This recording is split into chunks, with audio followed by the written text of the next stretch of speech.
Hello, everyone, and welcome to Medicamentum Authentica. I'm your host, Dr. Andrew Kaufman.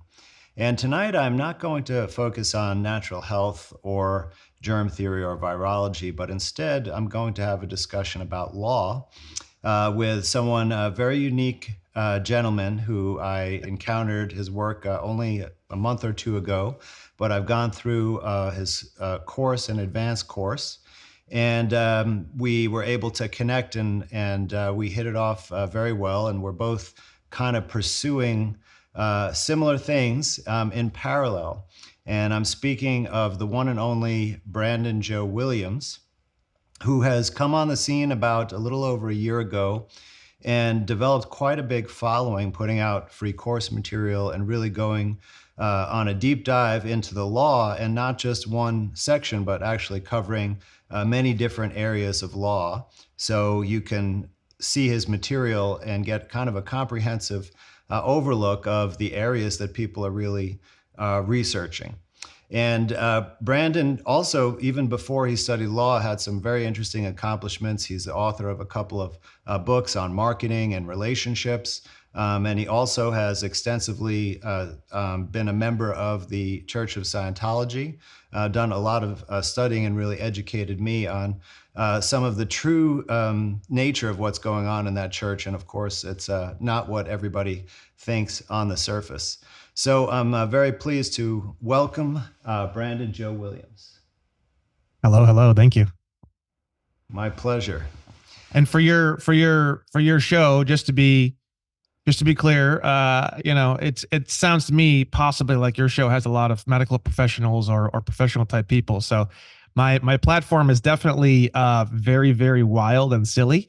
I do have a couple of URLs that we can use instead of the main URL. I have don'tbeaslave.com and I have brandonjoewilliams.com, but there definitely should be a bit of a disclaimer. I will definitely not be acting that way on this show, but just a little disclaimer. My platform is pretty, shall we say, oh gosh, how would we even describe my platform?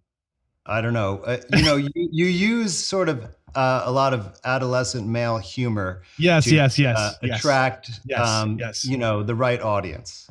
I'm trying very hard to take just as a background, because I want to clear this up. I don't want people to be, oh, what the heck is this guy?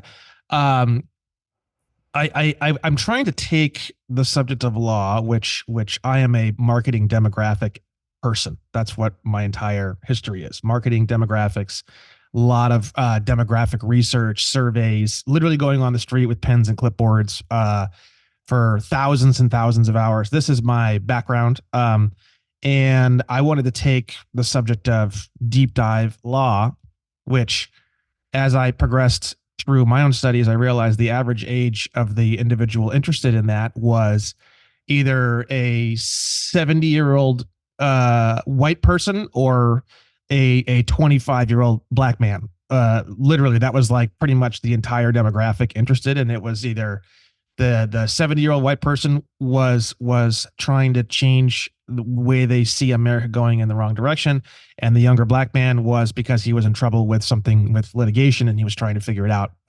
very, very earnestly. And I decided to myself that I wanted to expand that demographic, and I wanted to try to push this information into a much lower demographic. I've gotten that demographic down to probably around early 30s. I've been able to stretch out that demographic all the way down to, I'd say, about 32 is probably, I mean, we definitely get some teenagers and some 20-year-olds, but it's really not. But I've like solidly, like seriously stretched the demographic all the way down to about 32 years old. So for me, my platform, the entire purpose of that was to stretch out that demographic, of which I have done successfully, but it is extremely wild. It's like a Jerry Springer show. Well, I mean, to be honest, right? People generally don't want to sit down and read law books. It's pretty dry material, Yeah. right? So Yeah. now, of course, there is the attraction of, being able to really have all the freedom that you deserve as a natural man. And there is the attraction also of, the financial aspects, right? You call it infinite money. But there has to, like still, even if we said, oh, you could get $1 million if you read this, law dictionary cover to Yeah. cover, I don't think too many people would do it. So I think it's great using that technique. And, because a lot of folks just need a lightness about it to enter that. And, like, Yes. Oh for gosh, yes. example, when I saw you and Joe Lustica have that chemistry and the extreme sarcasm, right? It's like, it just gives a casual context that you can talk about this and actually, have fun. Like, tonight we're going to talk about a lawsuit that I'm in. And, I'm not freaking out every day about having to, go into court and present my case or anything like that. It happens very slowly. You have a lot of time, to prepare and do everything. And, it's kind of a fun opportunity, actually. Oh yeah. Yeah. Yeah. Yeah. I mean, to your point, I am trying very hard to invite. I'm trying basically my whole goal, what I'm trying to do is I'm trying to kind of nail that center demographic, which is where it's people who aren't completely like, I guess you could say, like TikTok. It's a little bit, it's too much for me. I just can't do it. I don't want to do it. But I want to get like halfway to that point where it's like the people who don't really want to read, but what happens is they come across such uh um catalytic video or audio format content that it blasts them into a motivational level where they are tearing through books. I feel like it's I am the gasoline's already there, especially with the environment, the way things are in the country right now. The gasoline's already there. I just want to be that spark. And I feel like I've done a really good job of being a Jerry Springer show in a way where I create that spark, and then that it creates that person to want to, okay, I'm willing to read now. Do you see? And I'm very good at that. I will say I think I've done a really good job of that specifically.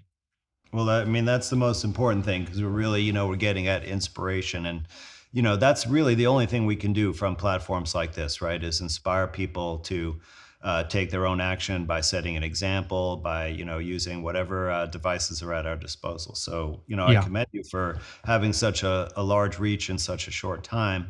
It really yeah, shows that, there is a strong desire out there, and hopefully we'll provide some further enriching content the rest of this discussion. love it. So, should I kind of set things up, or do you want to talk about any more general things? It's up to you. You are a lot more aware of your demographic than I am. Whatever you think would be best. Well, I'm not really sure who is going to be interested in this. I think it's going to reach perhaps, definitely in my audience, people are interested. And I do talk about this on my platforms, on my private platforms, but this is a little bit broader. And I've really been, Brandon, looking at all of the people out in this space. I mean, I'm sure I haven't identified everyone, but there are quite a number of folks talking about all kinds of issues related to, for example, consumer credit, different types of loan-related transactions and credit cards, a lot of things about passports, driver's license, status as a U.S. citizen, and all this material. And many of the processes that people teach, right? They always say that, you may not be successful, so you have to be ready to sue or to be sued at some point. But there's not a lot of folks that seem to have experience actually going through the litigation or teaching about specific strategies. And I know this is an area that you're getting into in your focus as well. So um, that's why I thought this would be a good discussion to have, because what occurred is that I was following some process using negotiable instruments that were sent to me, by a credit card bank, and sending them in a way that I think is an appropriate way to pay. And I think the starting point we have to realize is that in our entire banking and financial system since 1933, there's no real money in terms of something of tangible value like gold and silver coin, which, in the Constitution, Section 1, Article 10, right, is the money or the official legal tender of the United States government. But through the emergency legislation in 1933, that was taken out of the system. And since that time, all we have is paper. There's no real thing of value. And once you understand exactly what that paper is based on and how it's created, you realize that you can't pay in any way, meaningful way, with anything of value. All you can do is move this paper around the system according to the rules. And so we are trying as a community, right, to learn the rules of how this works and what our place is. And we don't all have exact right answers yet. And partly taking action in the courts is going to help us learn those answers, because the judgment that will occur will tell us what, if we're right or if we're not right. Yes. So there is some risk involved. And so by taking action like this and trying to, use this paper in the appropriate way, I ended up getting sued by the bank. And I'm not going to give the names of the parties right now, because if I don't have to sign a non-disclosure agreement in the future, I'm going to release everything publicly, because it'll be on the public record. So I was served, with papers and had to figure out how to respond. And it's still early on, but I did write a response with all my defense strategies, counterclaims included. So we can talk a little bit about that. And I'll tell you what. Yeah, Can I go say ahead. a couple things here? Yeah, please do. A lot of things here. I'd like to just cover a couple things here.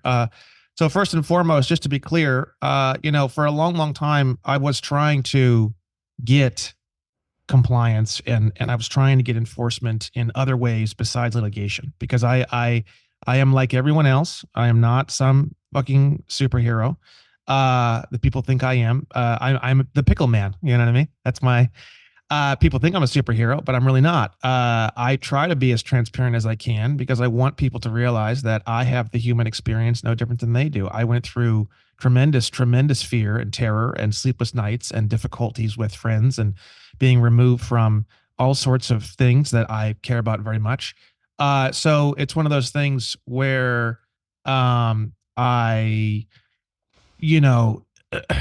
it's been a long road. I've been able to get us up to maybe 15 to 20% of the time we're able to get some sort of headway with these various activities.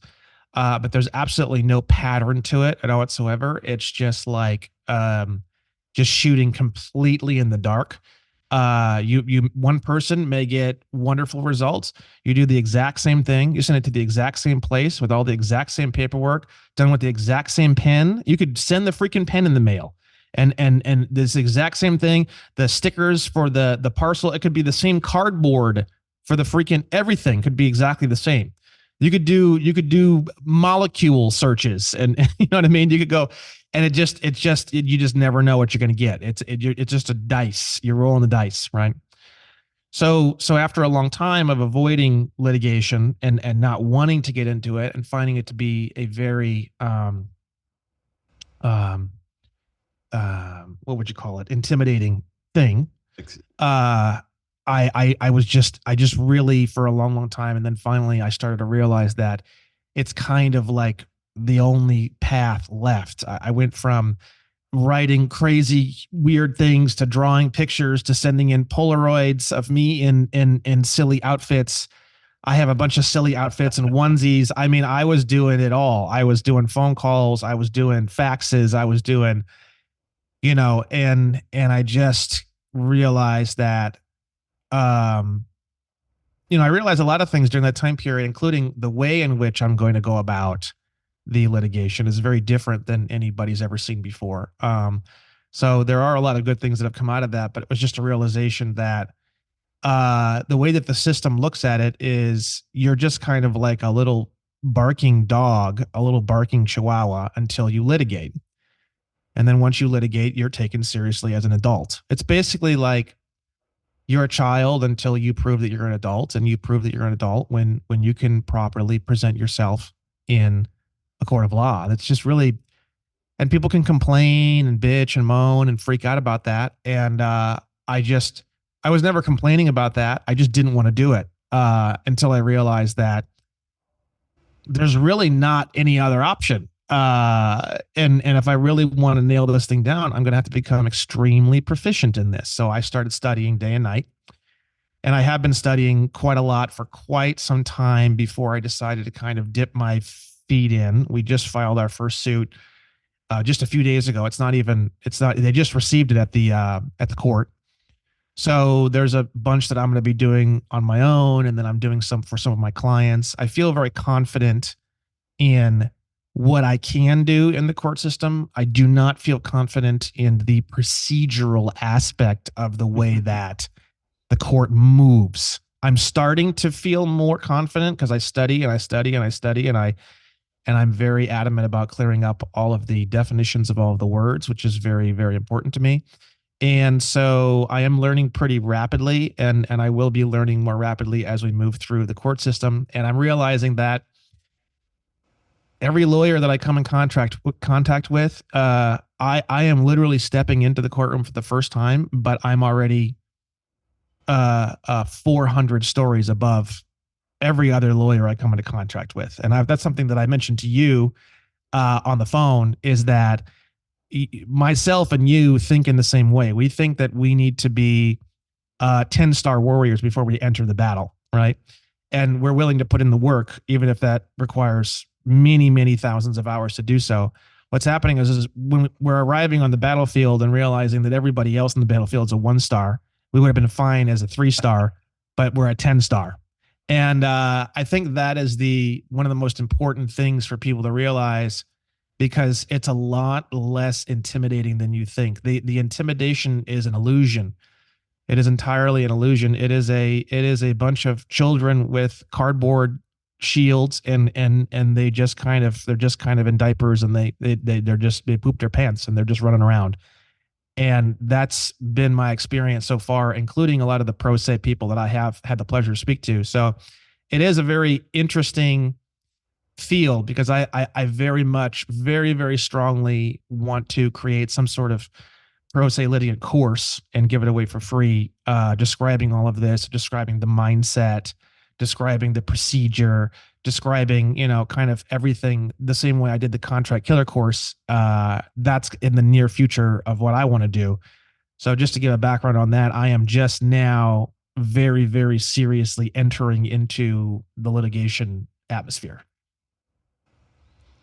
Yeah, well, we both are, very similar in our thoughts about this, and I was not rushing into it either. In fact, I feel myself fortunate now, but the other party took action and sued me, so that kind of, I didn't have a choice. Yeah. Right, it's time to go. And I definitely agree that the the profession of attorneys, right, which is different from what we're talking about here, because they learn law from really a procedural aspect, Yeah. right, civil procedure, whereas they don't necessarily study the body of law to the same degree that we do.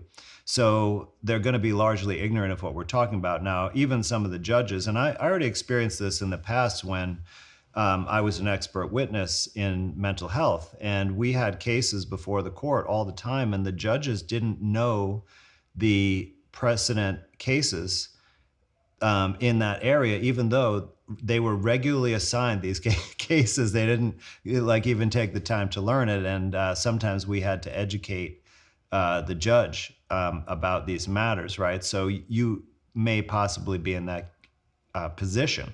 The one thing I would say, though, is that you have to be able to understand what you're doing and back it up.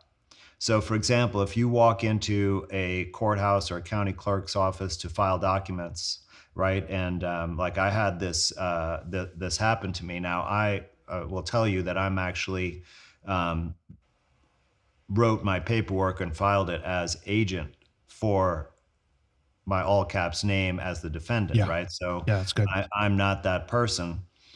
because that's an abstract, corporate entity or trust. And in order to file the affidavit of service, so you have to guarantee that when you file documents in a court case, they actually get to all the parties, and there are special paperwork to certify that you actually sent it to them and that they actually received it. And so this affidavit of service is that document, and the defendant, quote unquote, is not allowed to certify that affidavit, right? Because it's a conflict of interest. However, when I went to affirm that document, they said, "Oh, you can't, you're the defendant." And I said, "No, I'm not the defendant. I'm the agent for the defendant as principal." And I said, "I have a power of attorney document to back that up if you'd like to see it." And that's all I needed to say. And then he's like, "Oh, no problem, sir." And then he notarized it and then he filed it. Right. So all I had to do was just understand what I was doing and what the basis, and have another, either I could refer to a statute or I could refer to a document that was the evidence needed to back up that claim. And if you are prepared to that level, that's what you need to be. You don't have to know every law, right? You can always ask for a recess to prepare your response to something. Everything moves very, very slowly. Right. In my case, there's been 3 documents submitted, 2 from the plaintiff and 1 from me, and there's not even a judge assigned yet. So, and the original filing was in September, and now we're in January, right? So you have plenty of time to deal with these things. Nothing is, immediate and nerve-wracking. And I think the chance of actually having to go into court and testify is pretty low, although I would with relish these that with these opportunity. subjects. Oh yeah, I've known a lot of people. I've talked to a lot of people, and I've never heard of anything even close to a courtroom. I mean, even close to a courtroom. Right. Well, I think the only way you're really going to go there is if you file in small claims court. And that actually may be a worthwhile tactic for some cases where the amount is, low enough to do that. Because Yeah, there you can just basically tell the judge what's going on. And if you explain it properly, you may very well be successful. yeah, yeah. It's exciting. So in this case, we have the credit card bank filing suit. And interestingly, on the top of their summons, it says consumer credit transaction, right? And so, for example, if you go to file in federal court, there'll be a form to submit your complaint. And on there, it'll ask you which section of the law is relevant to your suit. And one of those choices is consumer credit. Hmm.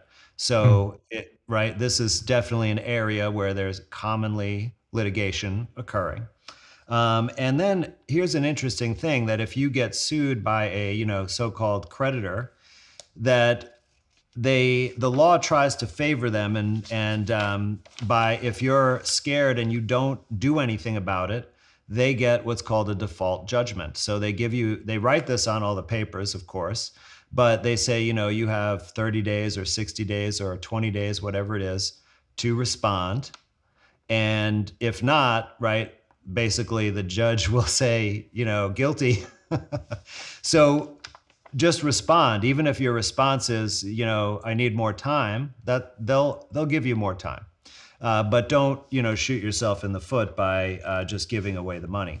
So now the cause of action here that they sued for is kind of interesting. So they mentioned a couple of things. So one is, Do you want to talk about what that means, cause of action at all? yeah, yes. So the cause of action is the actual basis for the lawsuit, right? So if you are going to initiate a lawsuit, right, you have to have a cause of action. Like it could be, for example, breach of contract.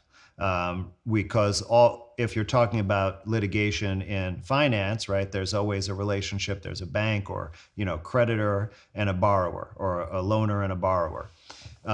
So in that case, the cause of action could be related to a breach of contract, because there's always a contract between the borrower and the lender. But there are other causes of action. But this is also that in the law itself, if you search these different causes of action, and this may vary by state or federal jurisdiction, that there might be specific criteria to meet the burden of proof for that cause of action.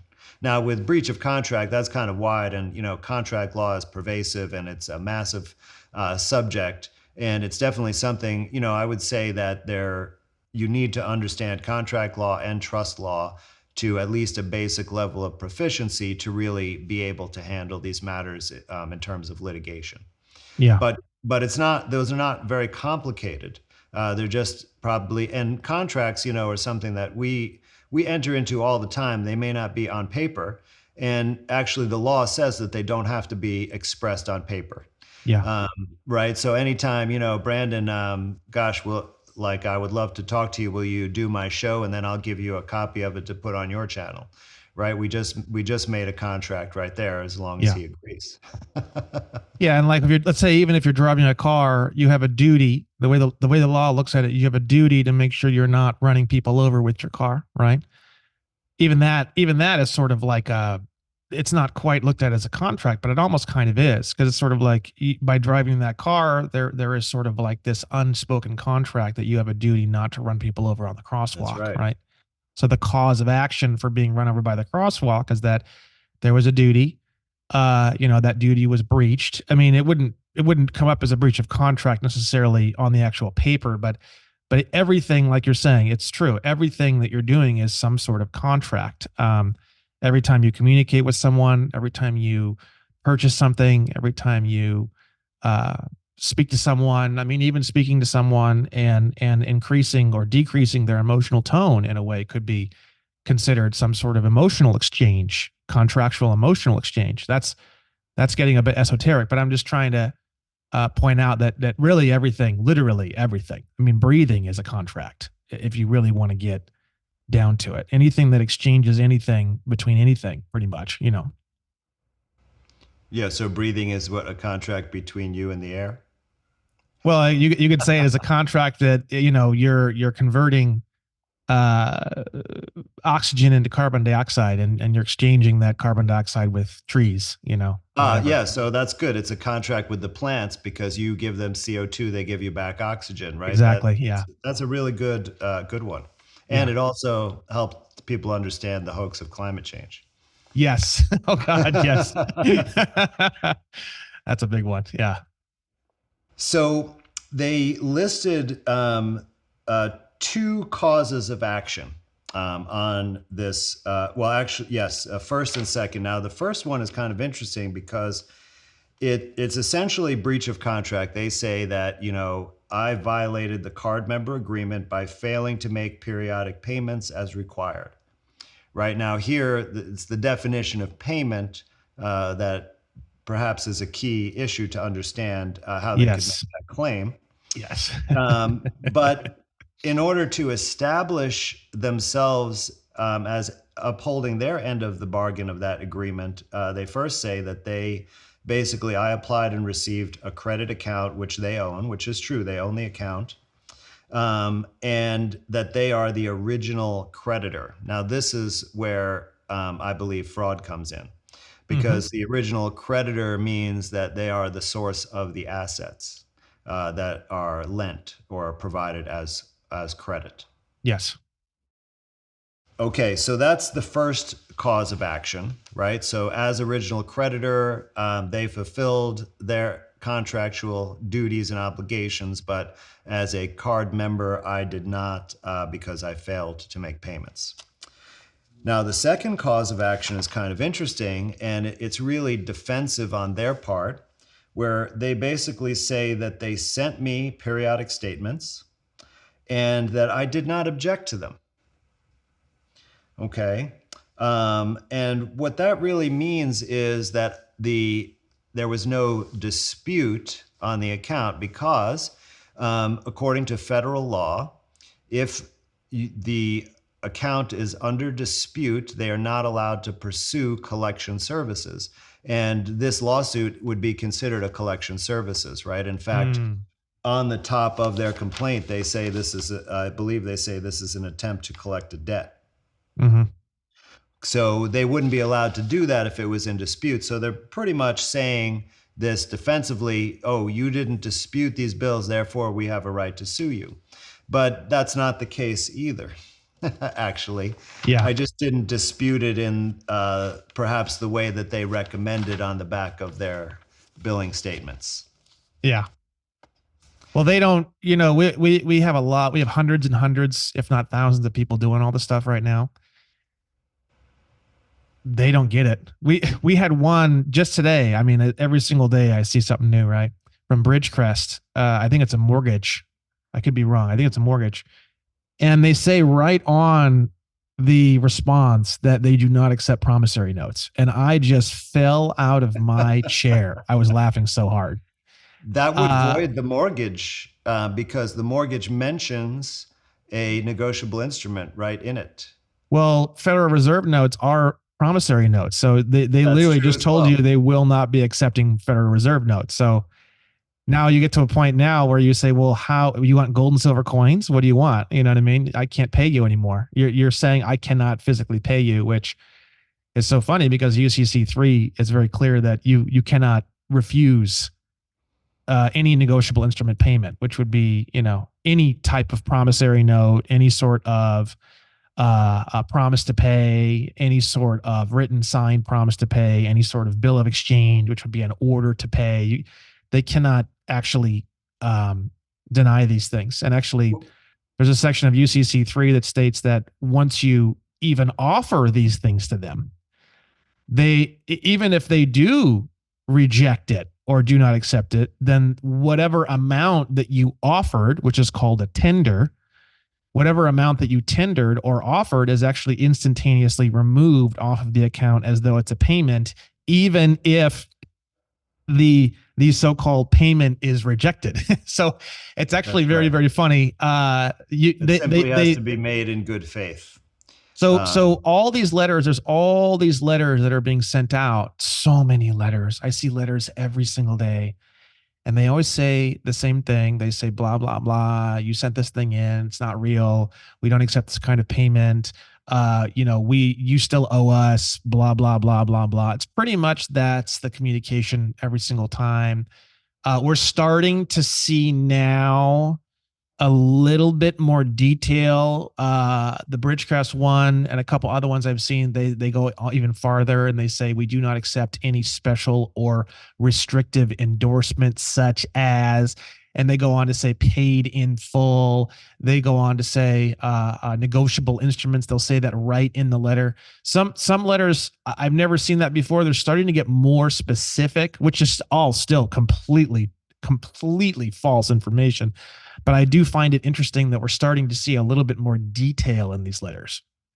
Well, that is quite interesting. And, this is an area that's very important to bring up. I mean, we weren't necessarily going to talk about discovery, but there's something called interrogatories where you can submit a list of questions to the other party, basically to, get at evidence of how they're going to address those issues. And so asking some simple questions because so for example, I've seen in court testimony one time, and I think this might have been a small claims court, where judge asked it was a plaintiff who was suing in this case, I believe, or maybe they were the defendant also actually. Did you pay in US dollars? Now, this is quite interesting because all the negotiable instruments that we're talking about, they're all denominated in US dollars, right? In fact, the coupon on your monthly credit card bill, right, it has a dollar sign right on it. So there's really no difference between any of these things. They accept checks, right? So you can't say a check is a dollar bill Federal Reserve note, but it's US dollars because that's what it's denominated in. Right? It's not a foreign currency. So any of these instruments, they're all equivalent. They're all denominated. You're not going to write, to pay in yuan on there or rupees. You could though. You could though, and they have to accept it. Actually, you could because those are all negotiable instruments as well. they may charge a fee for exchange, but Yeah. nevertheless, right? But this guy got nervous when the judge asked him this, and he said no. And then, boom! Right after that, it was like case over. You didn't pay in U.S. dollars, right? Now he didn't say, well, I only had some kroners, and so So I hold sent on a second. You're those in, saying right? the defendant was asked that question, Yeah. and then the defendant said no. The defendant was the one who tried to use an instrument to pay. I think That's he too was paying bad. That's it. too bad because It he did was. pay in U.S. dollars. Because I know. the definition of U.S. dollars is very, very simple. It's one of two things or both, because you could technically use both as a payment for U.S. dollars. It's either a bill of exchange, which is defined as an unconditional order to pay, or it's a promissory note, which is defined as an unconditional promise to pay. Federal Reserve notes are promissory notes. Every currency pretty much is some sort of promissory note. There's only a few countries left that have real currency. So the thing Right. is Well, that you could send in any promissory note. You can even manufacture promissory notes. And by definition, that would be a payment for US dollars. And the exact reference on that would be 18 USC 8, which is obligations or other securities of the United States, where they're very clear that all promissory notes, bank notes, bills of exchange are all obligations or other securities of the United States. right. So, this is a very good point. And let me just break it down in simple as possible for people that all of the things that we think of are money are all negotiable instruments. Yes. And there's two kinds of negotiable instruments, right? There's, as Brandon called it, bills of exchange. And we generally don't use that term as much in the United States anymore. It's generally referred to as for foreign negotiable instruments. But drafts is another word that you could use, and that is an unconditional order to pay. And the other kind are notes or promissory notes. They mean the same thing. Mm-hmm. And that's an unconditional promise to pay. So Mm-hmm. you have an order to pay and a promise to pay, It's right? that So simple. when That we have simple. a dollar bill, a Federal Reserve note, that is a note. So it's a promise to pay. And a check, and we write a check, that is a type of draft or related to a bill of exchange, and that is an order to pay. And we're actually ordering the bank who holds the account to pay the payee, whoever that is. Yeah. So bills that you receive in the mail, such as a bill that you receive from your utility company, it's called a bill. And whenever you see the word bill or billing department, that is a shortening for the full term called bill of exchange. Those statements or those bills or the reason why they are called bills is because they are unconditional orders to pay That's a right. fixed amount with or without interest. It says pay $57 by January 21st. That right there is an unconditional promise to pay. That actual bill that you receive at the end of the month is actually you could actually convert that bill and send it in. You could take a bill from your telephone company, you can write some things on it, and you can mail it to your water company, and it's actually a payment for US dollars. That's how Well, insane right the now, system that we have but is. Brandon, let's just give an example like that people know from their everyday life of how, you can do this because, we've all written checks, right? So Yes. checks is a negotiable instrument that you can write on, right? You can write in the memo section. You have your endorsement on the back. Mm-hmm. And you can actually, if someone writes a check to you, you can actually write instructions on there to another party, Yes. right? So there's all kinds of things that you can do. You just never kind of were given this rule book. And here's They the don't issue. want you to have it. That's right. And It's the when biggest thing. It's the biggest thing on the entire planet that they don't want you to have. I mean, I know you guys talk about a lot of things and the medical stuff and all this stuff. This what we're talking about right now on the top 10 list of things they do not want you to have. This is probably number one on all their lists. That's right. So these bills of exchange that they send you every month, right? Notice they have the positive balance on there. And here's where the confusion comes from, right? You think they're ordering you to pay them, but it may be that actually a different party is ordering a different party to pay. And so that's what we have to figure out. It's with in order to pay, there's three parties. So we have to figure out, who's in each role and where do we fit in. And then we can properly write the correct instructions on that. And basically it becomes a check, Yeah. right? Which I say use that term because it's familiar to you. It may be, a demand draft or technically a slightly different thing, but essentially it's a check. And even if you look at those coupons on the bottom, they have a string of numbers on the bottom, and the leftmost number is 9 digits, right? Which is a routing number. Now, if you try to look that up under bank routing numbers, you won't find it because it's a private routing number. Yeah. And then you'll find after that the account number, and also in there is often the amount of the minimum payment, right? Just like on a certified check. So that really contains all the elements of the check. And you can find this written about in the federal law under the Treasury regulations. So you can look for Treasury Circular 300, which is the prior version, but it's an extensive document that you can find for download. And also in the CFR, the Code of Federal Regulations, if you look up the area around restrictive endorsement, you'll find they give you instructions of how you can give different instructions on these bills.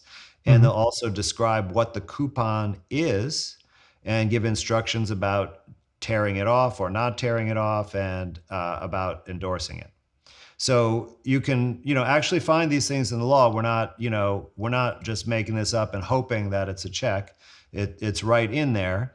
What we just may not know is the exact best way how to write these instructions and exactly who is the best individual to send it to process it. And that's where we're running into the kind of problems. Compliance and enforcement. Right. So for example, I sent the instruments myself to several parties, but primarily to the chief financial officer of the bank. But I also sent a copy to the regular billing department, and also on the bill itself, they list some additional numbers that you could send in certain circumstances. So I sent it to all those places. So that way, there's redundancy, and maybe someone might know, what to do with it, although they didn't really know. But they never refused any of these instruments. They didn't send it back and ask for something different. They really mostly ignored it. They did send correspondence asking for another power of attorney from a separate department within the bank. That's interesting. I've never seen that. Interesting. Okay. And then they did send me notice that they closed my account. So That's I couldn't pretty common. continue using the card. And ultimately, they sent me a charge-off notice, which is basically what they do is on their accounting books, they write off the debt. So their books are balanced and it doesn't show up as a loss or liability. However, they still pursue collection. So even after doing that, that's when they decided to sue me to collect, what they think are unpaid debt. Yeah, and then just to give my same situation, same story. I did American Express for $177,000. I had on 2 cards, business cards, like multiple businesses, and we kind of racked it up, and then around 90,000. These were under your personal Social Security credit, not on a business credit, right? Yeah. And we were at about 90,000, and I said, you know what? F it. I'm gonna just crank this thing up as high as I can go. I went on a shopping spree. I had a blast. I furnished my whole apartment, bought a brand new TV. I bought all this great stuff, computer parts and car parts and all sorts of good stuff, desks, and I think even the camera I'm on right now I bought during that. And then also running a business and running a couple businesses and all sorts of good stuff. We got it up to about 177,000. And then I went for it. I said, this is it. I'm going to go for it. I was very scared. I sent them, this was a long time ago. I didn't know a lot about a lot of this stuff. And I just sent them this freaking 25-page freaking storybook. It was like something out of it was like a combination of a story, combination of a of a philosophy text, combination of a love letter, combination of a hate letter. It was just this like craziness, and it had this whole thing about how I'm trying so hard to learn all this, and I'm going out there and I'm helping to rekindle America and rekindle the original America, and I want American Express to be a part of it, and I'm willing to actually help American Express be the premier creditor of the new world. And I was just like went off, right? Right. This reminds me of the Jerry Maguire memo. Yeah, is that right? The I one that don't think got I've him ever even seen fired, that. right? Yeah, Oh, sorry. Yeah, that was the main story, right? He was working at this fancy sport, coaching thing where they had all the premier clients, and he writes this memo, and it's very inspirational, like about we could yeah. make this a great industry and such like that. And then they all basically said, "Get out of here, you're fired." That's basically what I did. I didn't know any better. I was more of a writer than a litigator. So I went through my writing eyes, you know what I mean? And I was like, okay, I'm going to impact them through my writing, right? And I just go on and on and on about, and it's all in my course. I have the whole video breaking down this particular document. Now I look back and I kind of chuckle a little bit, but it was all part of the learning experience. I have no regrets.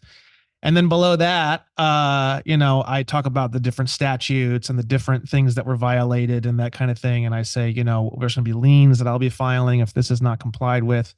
But I was also very jokey and very light. But then at the same time, a couple of snippy parts in there. I try to keep it not this heavy, nasty, threatening thing.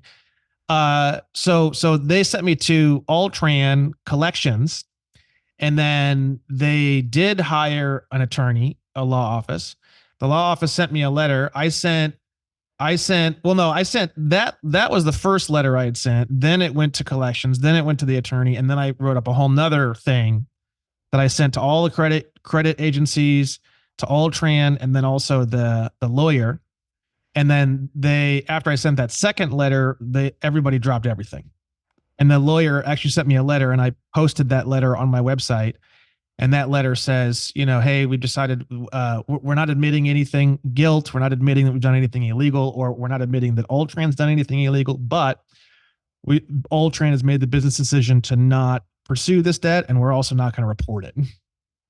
And I have that actual physical evidence of that letter posted on my website, on the course sign up page. If you scroll all the way down, you'll see that letter. So I've never, of all the crazy things I've done, that was the closest I ever got to litigation, and it never happened. So, but it's kind of like, to your point, it's sort of like, well, had it happened back then, I probably would be a star litigator now, because Right. I would have been thrown into the middle of the ocean, and I would have had to swim my way all the way to the shore. And honestly, there's almost a part of me wishes they would have sued me. I would have been Brandon, I learning. had a very similar experience that I was doing a slightly different process based on equity, using the acceptance process for my property taxes on my prior home. I still have it now, but basically I began doing this, and then they basically sent me all these letters threatening tax foreclosure. And then one of the assistant finance commissioner sent me this letter. She said, "Stop sending all of these notices of acceptance and dishonor." And you could tell from this letter that she didn't understand. Like, she never looked it up in the law that this is a real thing. I think she thought I was just some guy making stuff up. So I decided it was Yeah. the wrong people to talk to. They're the tax collectors, but they don't understand anything about the law. So I found the county attorney who was in charge of property tax for the county. And then I found out who in the state gets involved with this. So I sent it to the state tax commissioner, a copy, and then also to the comptroller of currency for the state, who they regulate financial matters and financial institutions. And I sent a notice of default, and I went through like all of the law, including tender of payment, by the way, which is a very powerful Yeah. section of the law in these cases. And once I sent that off, I got no reply at all, but I have not received any correspondence from them whatsoever related to any delinquent tax bills or liability. So they just sent me the regular like bill for this year, but it didn't have any delinquent taxes on it. So that is sort of not an outright victory where they kind of admitted that okay, your taxes are paid. However, they're not pursuing trying to steal my house, so and send me harassing letters. So I consider that victorious for sure. Yeah, totally. So I think one of the things to understand when you are dealing with this is exactly what your role is. So I look at my name in all capital letters as not exactly my name, that's an entity, right? Perhaps even owned by someone else like the government, but that's not the flesh and blood me, because we don't write our names that way. And I think everybody who's looked into this space kind of has heard about the straw man concept. So in signing and writing instructions on these negotiable instruments, I did it as agent. Right now, agent is someone who has basically responsibility for entering into contracts for a principal in a trust, and for doing basically like accounting and those kinds of duties. And the principal duty is actually to notify the principal of any notice that gets sent to the agent, because they are like the liaison. Now, they're different from a trustee, because a trustee is the one who has the fiduciary duties of the trust. So in other words, paying the bills and such. In fact, a lawsuit is really the trustee's responsibility. But we can sort of talk about that separately. But by delineating clearly to the court that I am the agent and not the principal, not the defendant, because this lawsuit is against the all caps name, it's not against me, the man. And that's what one of the ways to delineate that is to say that you're there by special appearance, and that means only to argue the matters of law and that you have no personal liability. And this is actually delineated in New York law, so I was able to reference that. But if now, in order to actually be like accepted by the judge as the agent, there might be some further things that you have to do. So one possible way is if you have a power of attorney that is upheld, but also there's a process called ratification. But I just want you to know that if you're an agent and you get ratified, which is something you can definitely achieve. In fact, I think that when I was allowed to file that affidavit of service as agent, that actually ratifies me. But Oh, interesting. Nevertheless, if you're ratified, that means you have no liability whatsoever. So in other words, even if you lose the case, the judge will look to the trustee, another party, to pay the damages, not you, because you're the agent, so you're not the responsible party.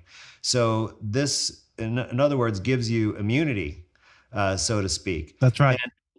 Right. And this is just similar to the concept. And, many people think that this is valid if you go back to the congressional record of 1933, that all the property is actually owned by the government and that we are the beneficial, you could say the beneficial owners or the beneficial users of the property, right? So the property is for our pleasure, we are supposed to be good custodians, right, by taking care of it. And preserving it for the future, but technically it's not ours. And some evidence of this may be where eminent domain, for example, where the government can come in and renovate, take your property for their own use. They do compensate you for the inconvenience, right? But it's not the same way you'd be compensated if you owned it. You would be able to prevent it in some way, right? But we don't have to get into the technical details, but just understand that if this is a way for you to remove yourself 1 degree from the case to protect yourself if you're able to do it successfully. Yeah. So that being said, what I did was, so I had to answer to these claims with defenses. Okay, so now let me just preface this by saying first that, like you, Brandon, I didn't know much about the actual court procedure, like what paperwork do you have to file, that thing like the affidavit of service. I didn't know about. I knew there was service, but I didn't know that there was that kind of a document that needed to be filed, right? So what I did as soon as I got served with the papers there is that there were some different phone numbers there on there for the local county courthouse, and I just called them up and I said, how can I, get some help with the procedures?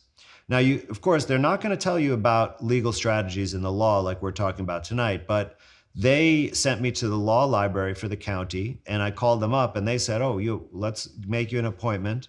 I went in there. There were 3 librarians. They weren't busy that day, I guess, that sat down with me, and they had already prepared, actually, and they handed me like templates for different responses that I could follow one template or the other. They asked me about if I was using any affirmative defenses. They gave me a document about affirmative defenses, right? Wow. They asked me about counterclaims, right? They were super helpful, and they told me exactly what papers to file and such. They even told me stuff that I didn't even technically have to do, right? And they answered all my questions. And I'm going to, continue to go back and get further information from them as the case goes on. They're an excellent resource. It's almost like they're your free paralegals. I mean, they're not going to fill out documents for you, but you say, "Oh, could you find some information on this?" They'll go find it and then give it to you.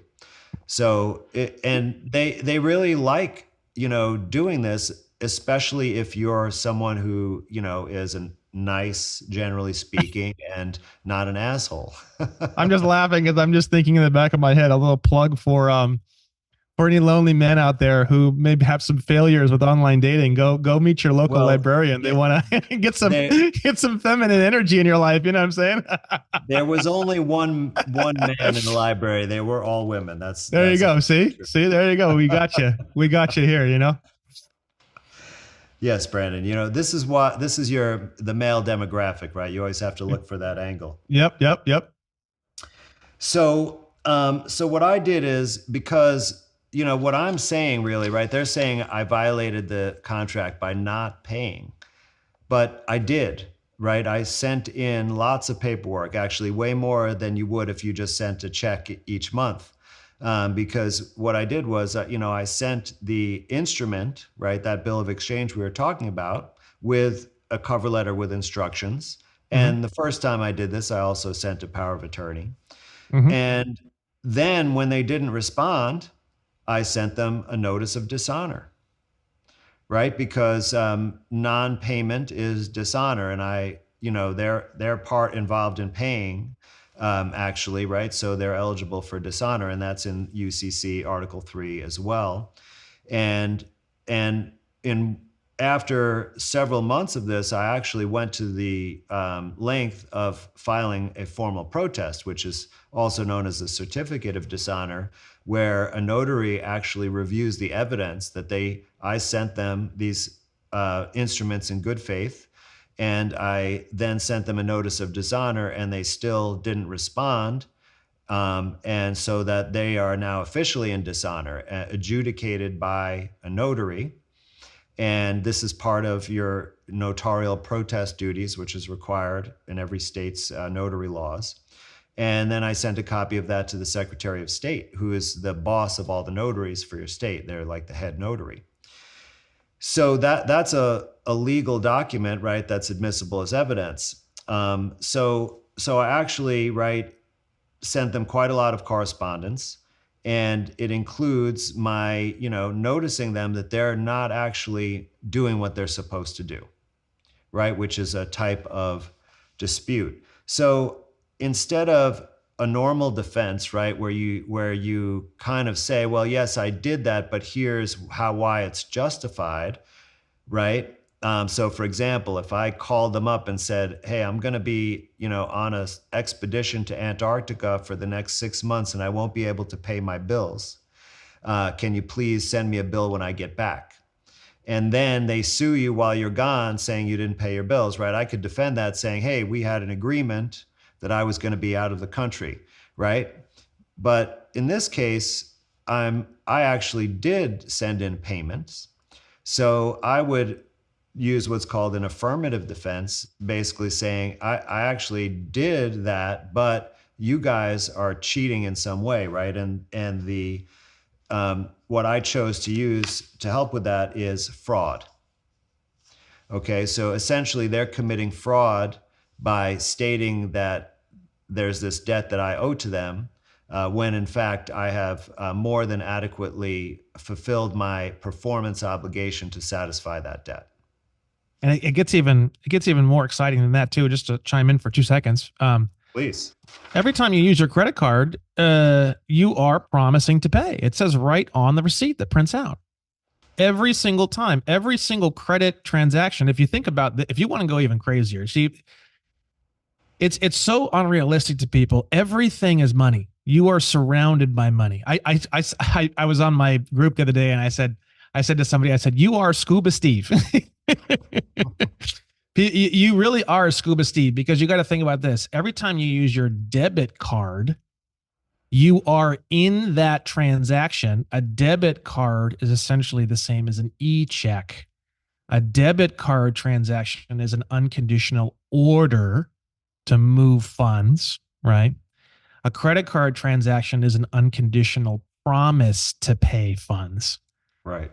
So what's crazy is that every single transaction that you're doing, there's some sort of negotiable instrument that's either being manufactured or being transferred or being used in order to create that transaction. That's right.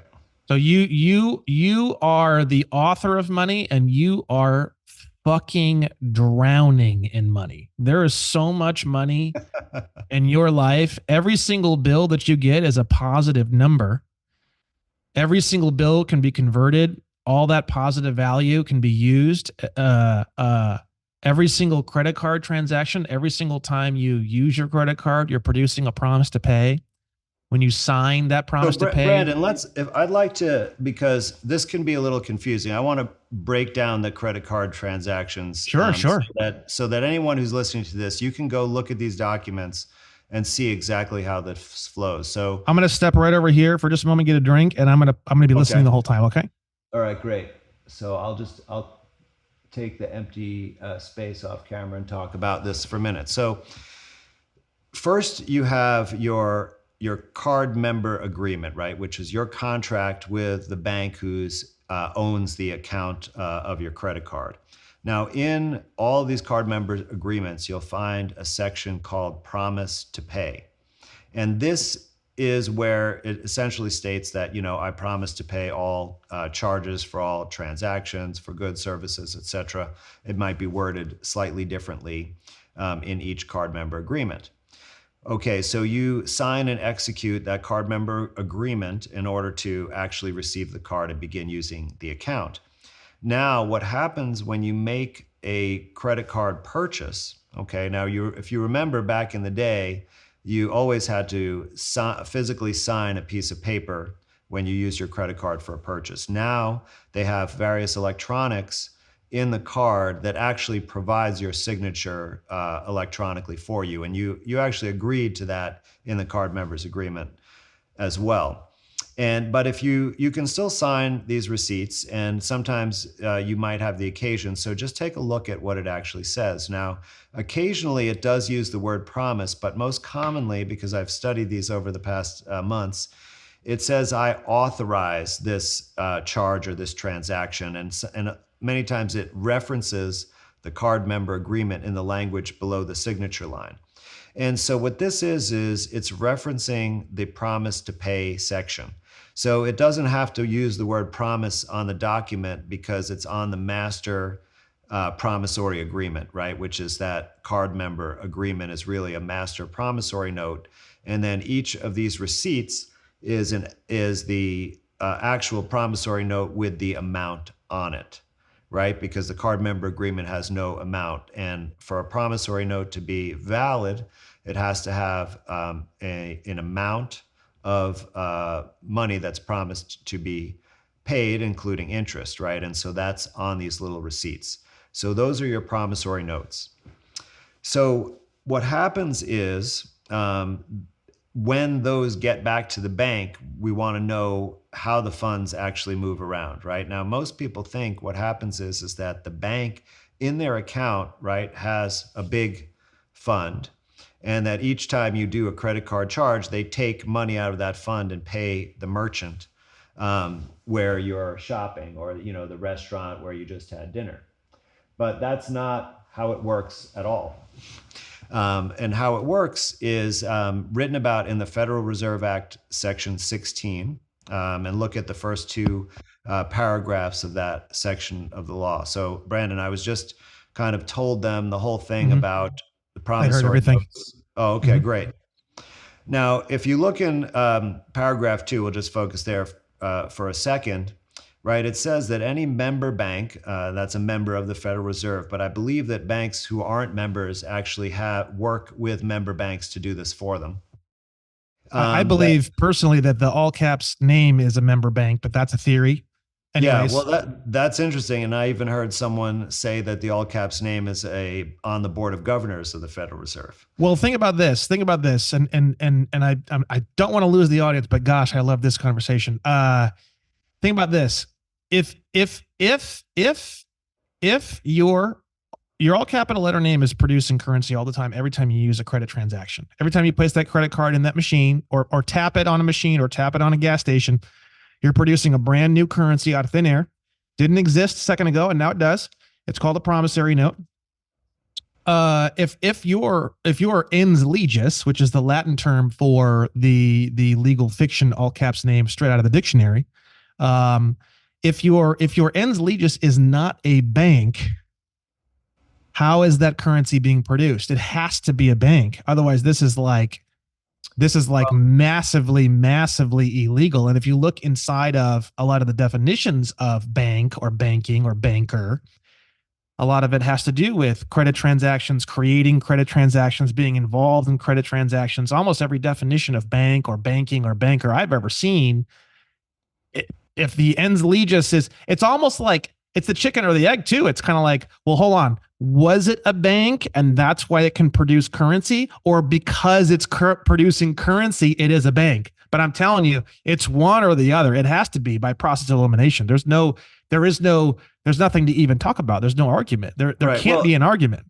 Yeah, I mean, Brandon, if you look in UCC, I think it's Article 9, it gives the definition of a bank, right, which is a person doing banking.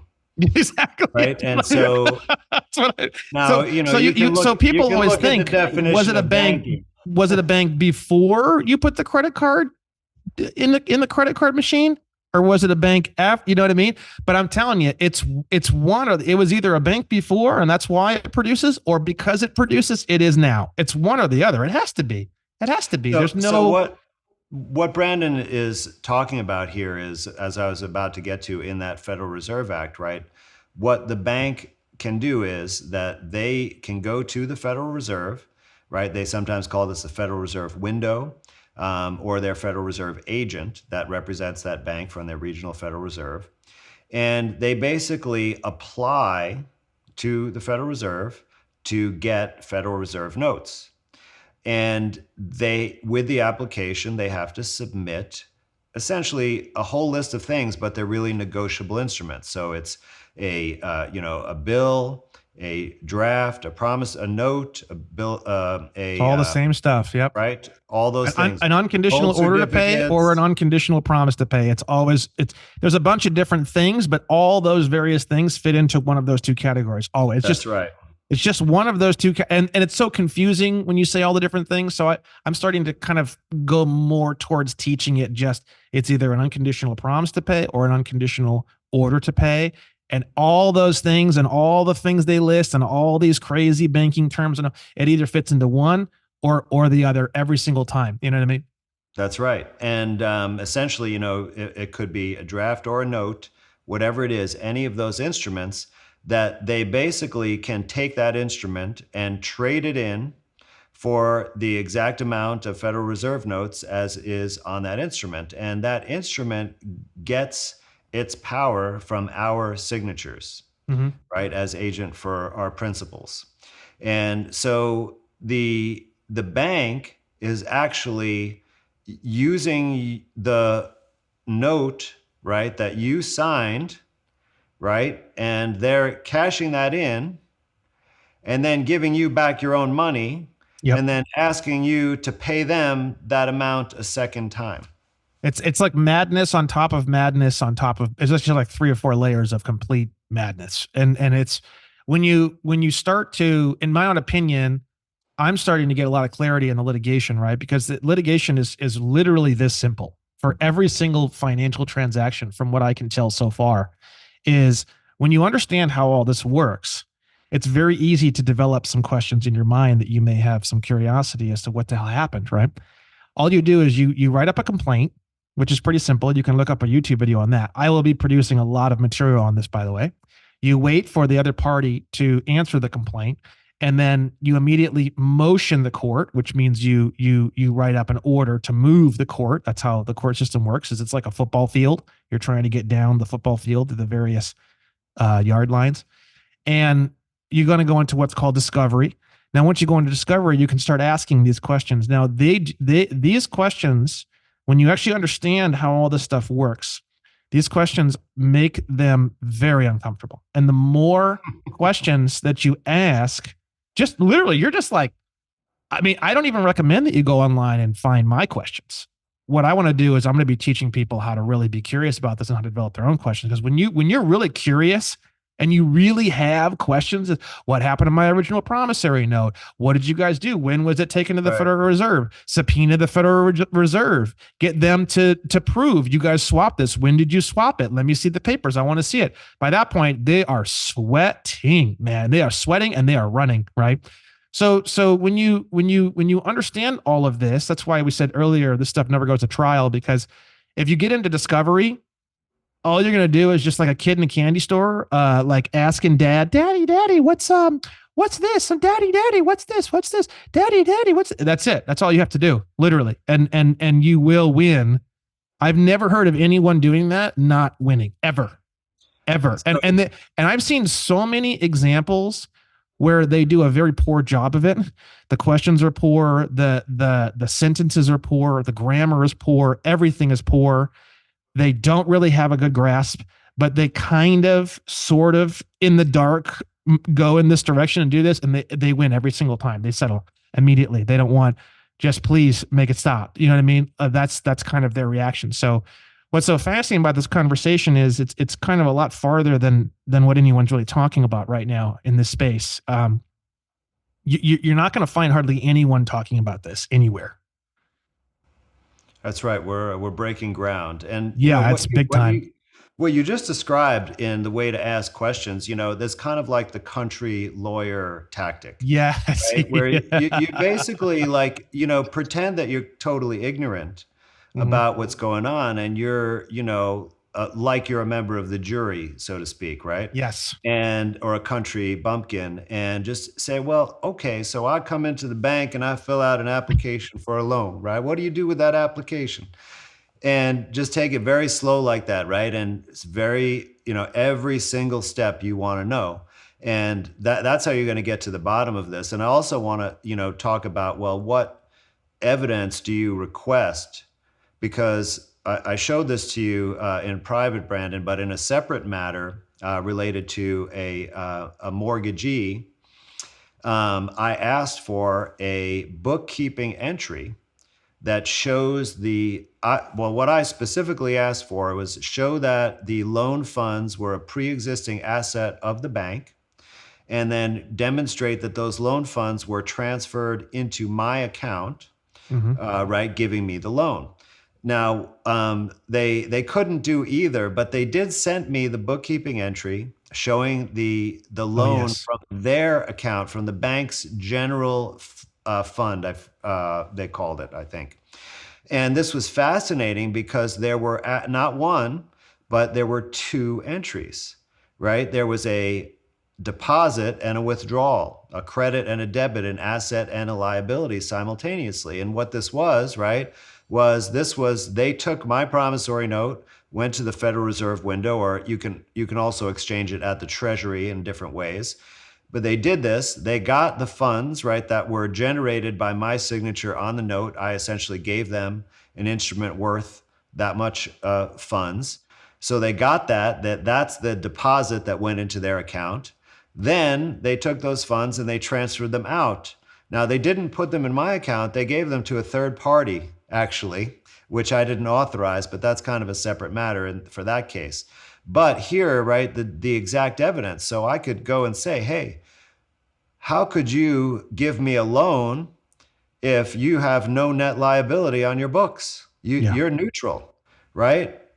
And then that would violate the actual fabric of a contract itself, which states that there has to be equal consideration to have a contract. Yeah. Exactly. Yeah, right? There's a lot here. We're kind of I have a feeling we're kind of killing off your audience here. But it's good. I mean, this is all so true. And for people who, there's a lot of really advanced stuff that we're talking about. And I just want to, I think that a lot of people might be kind of lost or kind of in and out on this one. But it just kind of is what it is. We can definitely have additional conversations on this, but this is, there's a lot of, this is going to be probably better for my audience, to be honest with you. Well, listen, my audience is going to go ballistic over this one. So Brandon, let's simplify it, because we're really talking about two aspects here, right? One is we're saying, right, there is no real money. Yes. So we're going to use the paper that you send us and try to figure out the proper way to work within the system, right? And we're saying you're not honoring that the way that you're obligated to do. Yeah, in 1933, they took away the gold and silver coins, which the Constitution says is the only way to pay. In exchange, they gave us all infinite credit. Nowadays, circa 2024, quote, infinite credit, end quote, or US dollars, quote, end quote, are defined as two things. They're defined as an unconditional order to pay or an unconditional promise to pay. Both of those things are called negotiable instruments. The word instrument means document or contract. The word negotiable means transferable.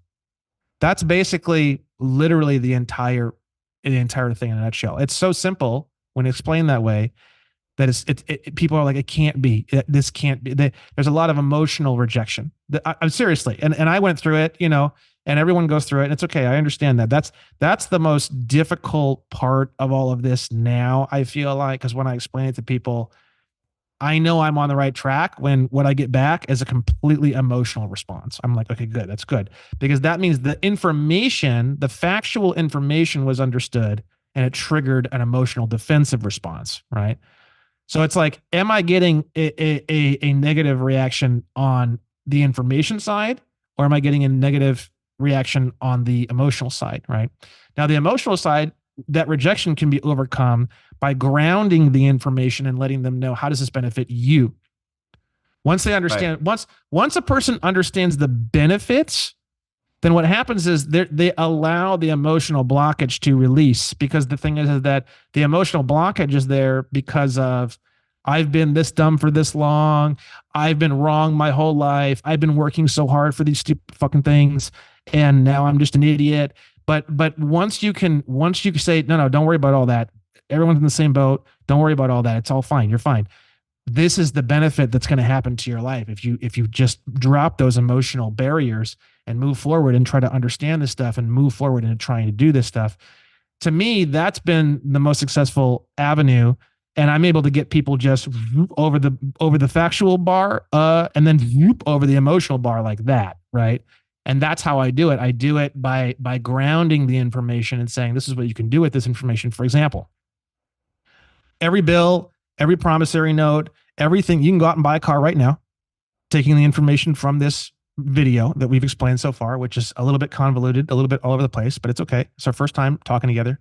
And you, by the way, for my audience, I don't think I've ever seen documentation as well as I've seen Dr. Kaufman's information. I mean, it's the complaint that you sent me was I mean, 10 stars. I mean, and it's 10 stars just objectively.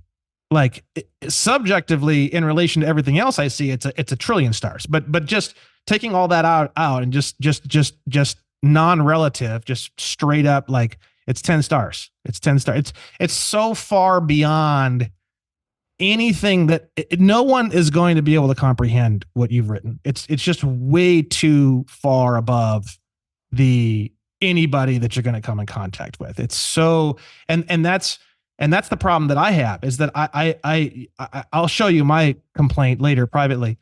Mine is like dumb. Mine is like kindergarten. So the way a complaint is written, we can get back into this a little bit if you don't mind. Yeah, The way a complaint is written is very, very simple. People think, and I thought too, this is what I thought when your first document, when you first file, I thought it had to have everything in the kitchen sink. You got to have it. You got to collect it all together. It's got to be a book. It's got to be, it's not like that at all, because the word allege. So a complaint, that first document you're going to file in a lawsuit is called allegations. Now, the definition of allege or allegation is the key to everything. It's setting forth that of which the person intends to prove. You're not proving it right now. What you're doing is you're saying, I have evidence over here. This is all the stuff that I intend on proving. And then you send that, and they have to answer that. And then you start to bring in the evidence and you start to prove everything. And this is the way that the court system, so you can get these things rolling, like boom, boom, right. You can do a complaint and you can send it in. And then you're already over here organizing your evidence. You're not even done with that yet. You're just like, boom, it's out. They have to, okay. And now you're over here getting your evidence together. So it can go fast. I thought at first I had to have the whole planet in order. I thought I had to align all the stars before I could file a complaint, right? So, and my complaint is very simple. My complaint is like, we had a contract. Some of the items in this particular interaction are negotiable instruments. Negotiable instruments are defined as blank. This document is an unconditional promise to pay. This document was written. This document was signed. Next document. This document is an unconditional order to pay. This document, next line, this document was signed. Next line, this document was written. Literally. That's the way my complaint is. It's like, can we agree? This is what the definition of a promissory note is. And it has 3 different elements. And then I say, okay, this document has this element, and this element. And that's the whole complaint, all the way down the entire complaint. That's all it is. There's really nothing else in it. I made it so dumb that it was like a 5-year-old could look at it and be like, you're screwed, man. There's no way around this one, No, listen, right? Brevity is the soul of wit. So if you can use concision to craft your document, it's definitely going to be helpful. And the reason why you couldn't possibly make all your arguments in the complaint, because you're going to obtain evidence through the course of discovery, and you don't know what you can prove, right? So what you want to do is add things that you think you're not sure you could prove, but you might be able to, because later on, if you don't prove them, they just get dropped. But if you don't mention it, they won't let you bring new arguments on at some point, or new causes of action, right? So, but you could just put them in a list. You don't need to give all the reasoning, just very, very bare bones. So even this complaint, right, that was served to me, it's only 2 pages. Yeah, and I think there's an exhibit attached. This is a lot of the information that I like to, and this is all the information that's going to go into my pro se litigant course, because I'm trying to break the illusionary spell that litigation is akin to climbing Mount Everest with no rations and no friends by yourself, which is pretty much what people think it is, including myself. I thought that as well. And it's not even, it's like stepping on an anthill.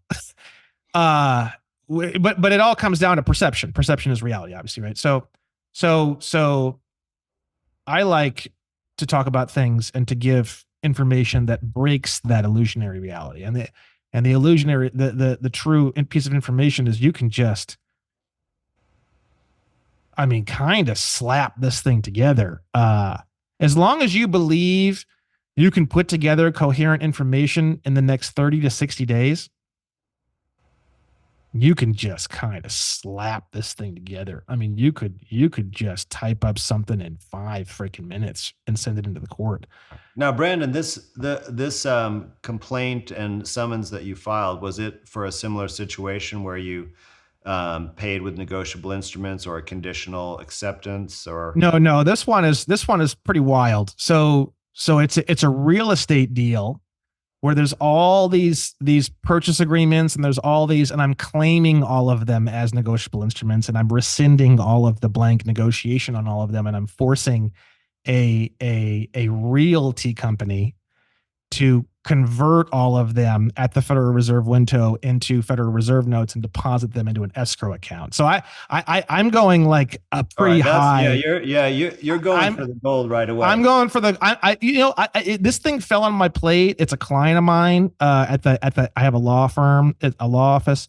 It's something that kind of fell in my lap. The lawyers on the defense side kind of pissed me off, and the client was just ready to go, very level headed, very well educated, and I just said, you know what, F it, I'm going for it, and I just this is our first lawsuit, it's okay. It is a bit complicated, but it's okay. I feel 100% ready for it. If not, actually, I feel like I've not regrettably, but I feel like I've been a little bit pussyfooted. I should have done this a while ago, not on a regret form, but I'm ready. I feel super ready for this. So I'm going for it. Well, look, I don't think it's ever a bad idea to delay things and do a little bit more preparation.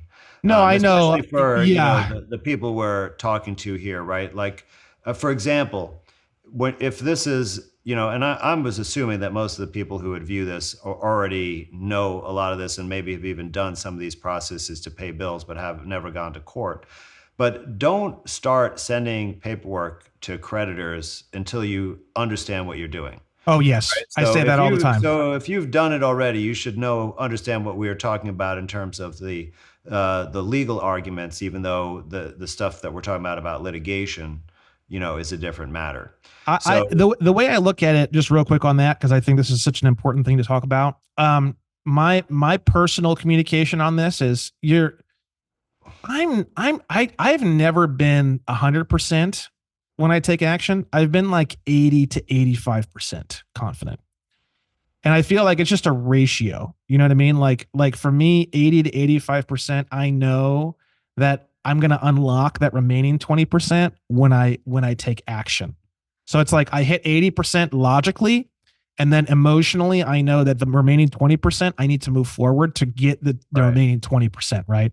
And I think there's a lot of people who they're at 20% and they take action, and then they crash and burn and they splatter all over the street. And then you have the 100% people who never, ever, ever take action because they're waiting for something that will never happen. So I think for every single individual, there's some middle ground. There's a ratio where the logical information is at a peak point. It's the emotional understanding that I feel like you're just simply not going to hit that until you force yourself to move through the wall of fire and do what needs to be done. And that it's the emotional side that will correct and clarify as you gain that confidence through action. And for me, that ratio is around 80 or 85%. So I think in my head, am I 80%? If I am, I just take action. It's like a policy for me. I just take action at around 80%, period. If I'm not at 80%, I just don't. It's like a completely unthinking, totally logical a flag in the ground. It's like, no matter what, if I'm below 80, I'm like, nah. If I'm above 80, it's action time, period. That's how I do it. And, you could say that a threshold would be just if you can explain it to another individual who's unfamiliar with this area of the law, right, and get them to understand it, then you definitely know it well enough to do the process. That's a good point. That's a very good point. And it may not be well enough to, you may brush up on it to go into court, right? But that's I think a good standard. Like you did that show with the gentleman who was successful with a credit card, and I'm Yeah, not sure what happened to him since, right? But he was that a was a great dice roll, and example. we got a six. You know what I mean? We hit the that was. But So yes, he yes, he was a great example because, right, he definitely knew the material well enough to write his own very simple instruction letter, right? And well, I think we were both impressed by the how to the point that was, it right? was It like was one it was sentence, it and was enough to get the job done. even when they called him, it was like a 2 minute phone call, and his Yes. instructions was like one sentence. Yeah, I think that definitely contributed to, because in this space, everyone's sending letters to the chief financial officer or the indentured trustee or this person, that person, or God or who else. This dude just sent it into the billing department, which is like unheard of. You Well, know, now with I've sent everything to the billing department, but I've sent it to multiple parties. yeah, he So, just did the billing department well, only. he made up a department. Remember, he put something like remittance department, but they didn't have one. Like, but he just put that on the envelope, Oh, I and don't he used remember that. That's the hilarious. address from the normal billing thing. Yeah. So, but like if you're able to do that, like you don't need to follow a template. You can write your own cover letter, right? Even if it's not perfect, I'd say that's also a good bar, right? Oh And we yeah, should and it's good to have other people's templates, especially when they're good, because we can't always think of everything, right? And we might look at that and say, oh, I want to utilize that phrase or that sentence, but we shouldn't be just copying everything word for word and using yeah. everything like that, right? We need to, if we understand this, we can write it, or we might get a template from someone else and say, you know what, I'm not sure this part's correct. I'm gonna look it up and I'm gonna correct it, right? And because you can never guarantee that what anyone else has done is going to be successful, is accurate, right? Unless you have checked everything yourself, or you've created it yourself. So it's very tempting to like see the potential here and just grab something and run with it. But that's where you're going to later on have a moment of fear and regret, most likely. So just understand it at a basic level of competency, that you could talk about it, that you could write a simple, and we're talking about less than a one-page letter here. So this is not like Brandon's 24-page document that he sent to American Express. We It don't was all need that, part. right? I laugh a little bit in slight embarrassment, I guess, but it's just all part of the learning process for me. I'm not really embarrassed. I just look back, and it's just kind of humorous in my opinion. But yeah, Yeah, yeah, absolutely. you don't need to write a short story. You don't need to write a micro novel, which I did. Seriously. But what we really have here, right, in this system is just, it's all it is paper moving around, right? You sign a paper, you give it to the bank, they give it to another bank, that they give them paper back, they give you different paper, right? And all of that paper, the value that we perceive, it's really ironic because we feel that we have to go out and give our time and our energy and our work, right, to get those notes in order to live. But we never stop and say, where do those notes really come from, right? We might assume that they're backed by gold, or that, some bank just has the authority to at will print them and create them. But it's actually us. We are the ones who create all that value, right? It all comes from us signing one of those pieces of paper. Then that paper becomes the value, and they can just trade it for any form that they want. They could trade it for another promissory note. They could trade it for a check or a draft. They could trade it for Federal Reserve notes. They could trade it for securities, like ownership securities, right? Stocks, bonds, and all of these things go on, right? But the one source of all of that, right, comes from us and the energy from our signature. So really, and I know this is a tall order to accept, right? But we have been cheated. Now, it doesn't mean you shouldn't work, right? Because we have to be productive in our life, and even to fulfill the duties of generating this paper, it still is work, right? We have to, if we do it really responsibly, we have to do accounting for it, right? We have to answer all notices and communicate that information appropriately and such. And that is our labor, right? And for the fruits of that, we're entitled to live with the benefits. So I'm not saying that you should resent that you have been productive in your life.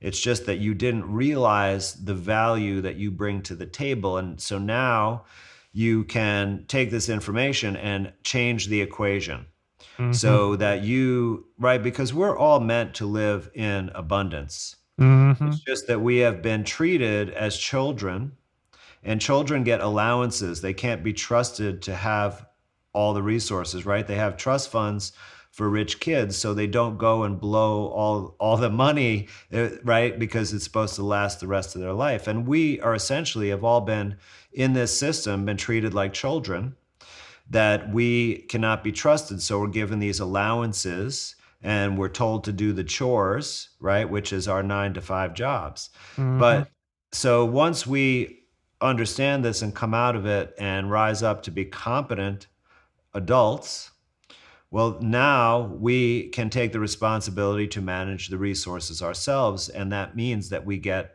access to the full resources, which, as you say, are practically infinite. Yeah. I mean, I say infinite money on all my stuff just because that's literally like a video game term. Well, I'm it not. I'm really not is, kidding. That's right? why I. That's why I say it. That's exactly why I But say it. It's just a. You know. but it is really the real life monopoly, right? Yeah. Because we have that, right? There are the rules, right? That we can't, in our incompetent state, we can't exchange our promissory notes directly for Federal Reserve notes, right? We need to go and beg the banker to, do it for us because they're our trustee in that matter or our fiduciary. And that means they have certain responsibilities to us, right? But we can't do it on our own in these rules until we demonstrate competency. And then perhaps if we ask, we'll actually be given access to do it directly ourselves. Yeah. Yeah. It's a whole experience of self discovery, and it's a people want to go to school for 4, 5, 6, 7, 8 years and then come out and then build a career, which takes several years. This is basically kind of the same idea, but it's compounded into maybe 2 years. It's basically your 2 year school all the way through career building option that costs nothing up front, and it takes about 2 years, I'd say, at this point in time, which is a lot less than it ever has been because of all the resources available. We've never Well, ever I would had. say 2 years if you really do it full time during those 2 years. Oh yeah, of course. I mean, if you, but I'm saying if you were to focus on it as much as you'd focus on, let's say, a college degree. Right. Or I would say more like a master's degree or even law school because, law school is 3 years, right? And they don't even touch on this material. Yeah. So something like along that same idea is what it's going to take to get yourself into a position where everything is money. Literally everything is money. I'm not even kidding. You create money with your fingertips. Your pens create money. Everything anyone sends you is money. That's basically the life that I live. And the problem is getting anyone else to realize that everything is money, and then I'm sending money, and then I'm creating money. That's the part that I'm having a hard time with. And that's the part where litigation comes in. And that's why I'm learning litigation, essentially. That's right. Because, even if you, not because I've done quite a bit of this since I've learned this law, is that I've looked at financial pundits and experts and I don't even go to, CNN or Fox News or the Wall Street Journal. I'm looking more in the alternative financial gurus who have large platforms, on the usual places like YouTube. And they give quite, detailed commentary, but you can find a lot of them talking about how the banking system and finance works. And, they have these, there's sort of like the lay understanding, which is, that the banks actually have their own money and they lend it to you and you pay them back, right? And Yes. everybody in banking knows that's not what's going on. But what they think is that it's all about fractional reserve lending and that the banks Yeah. have money, but they can lend out way more than they have, right? But that's not wrong either. And there are very, very few. You can find one or two of them in interviews here and there that will actually explain how the banking system, like what we're talking about today, what we talked about before about how they just create the money based on our promissory note when we apply for a loan, right? So but because only a few even elite bankers really Yeah. understand this, or at least they're Yeah. willing to talk about it on an interview, right? That's why it's an uphill battle. But if we, like in my lawsuit, for example, right? If it goes to discovery where I get to depose people on their side, right? Because the chief financial officer for the bank is a party to the lawsuit because I sent the bills to that individual. Mhm. So that means I could, if necessary, subpoena that individual to come or me go to them for a deposition to answer questions in this case because they're the party in the case and they sued me. So of course I have the right to cross-examine my accuser. Now, Which is their literal. well, I'm Well, sure I want to say I'm worst sure they won't allow nightmare. it. I want to say worst nightmare, but I frankly, with the amount of research I've done so far, I'm not even sure what the CFO knows. Well, it doesn't matter because one thing is, the CFO of one of the major banks in the United States to have to sit and spend hours giving testimony for a $5,000 lawsuit. Like, Oh no, no, no, that's never gonna I don't happen. think the But company will yeah, will let that fly in the first place, right? yeah, But getting beyond that, like even if he doesn't know, then he would have to claim ignorance about the very basic mechanics of banking, which yeah, he's in charge of all of the financial operations. So that would make him look quite bad. And then I would be able to say, okay, well, who in your company does know the answer to these questions so that I could depose them? Or do you have, written yeah, policies that discuss this? Who's your, Federal yeah. Reserve agent that you deal with? Yeah, And these by are the way, I did these are look questions. into, These are what you just said right there. That's the most deadly. I mean, that is just. I mean, they would rather have you take a knife and jam it in their chest. They would rather they'd be like, if they had to choose between a knife in the chest and those questions you just asked, give me the knife. Give so me that's just the thing. if it's a full metal jacket 9mm round, it's probably going to be less paeinful than the questions that Dr. Kaufman just asked. So give me the nine Yeah, millimeter round to the these chest. are hollow point questions, Brandon. Yeah, yeah, They're yeah. really these are 300 Win Mag questions. So, Yeah. Yes, they really are. They really are. And when you right. realize that it's just that simple, man. You start getting the right questions, and you're So just there's curious. You there's know? a case, I believe it was in Minnesota, and it was a jury trial. But the judge was a justice of the peace. And later, this case was vacated by the state Supreme Court. But you can still find it. I forget the name of it. But basically, what happened is that this whole thing was exposed that it was a lawyer who defaulted on his mortgage, and there was a foreclosure proceeding. And at trial, this lawyer put the president of the bank up on the stand and basically got him to answer all these questions that I just described about, that he never got a loan. And the jury unanimously ruled, in favor of this guy who was being foreclosed upon, right? But you could tell from reading about this case that everyone was so afraid of this ruling being upheld that they found some technicality to overrule it and get rid of it so it could never be used as case law for another case. It can only be sort of talked about, right? But you see the effect that it had on the jury, because as soon as a jury of your peers, right? And I'm going to definitely demand that this be a jury trial. right? Mm-hmm. Most of these cases would not. They would be just have the judge decide. But no, no, no. I mean, I want the jury to be able to find out how the banking system is fraud, Mm-hmm. right? So they would, if I was able to get this testimony and, have this trial play out, it would be in the public record, right? That means Mm-hmm. I could call up, all the news media the next day and say, hey, you know what the CFO of, the largest, one of the largest banks in the nation said at trial, here's the transcript, Yeah. right? No, I mean, it's exactly. on the record. It's not, I didn't make anything up. They can quote it directly, right? Yeah. And that'll be a juicy story that somebody is going to pick up. Maybe it'll be a local news channel because, the bigger ones may be told not to report on that, right? But they don't want to take a chance. Yeah. And so if I can demonstrate that I can ask the right questions and elicit this information and also ask for the evidentiary record, like that bookkeeping entry, for example, which could also be called an audit trail, and correlate those things, it's like they would be taking such a huge public relations risk, right? Because what if it comes out in court, right, that they don't lend anybody any money?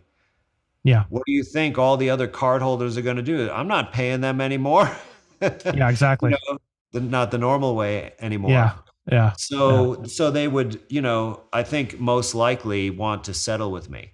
But I actually have a little strategy in place as a fail-safe for that, because let's say that they sue me and I write a response and it's really strong and they look at it and they realize, oh, we didn't really want to put all this work in for a $5,000, debt.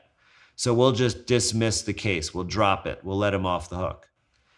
Well, they can't do that with me because I filed counterclaims. Yeah.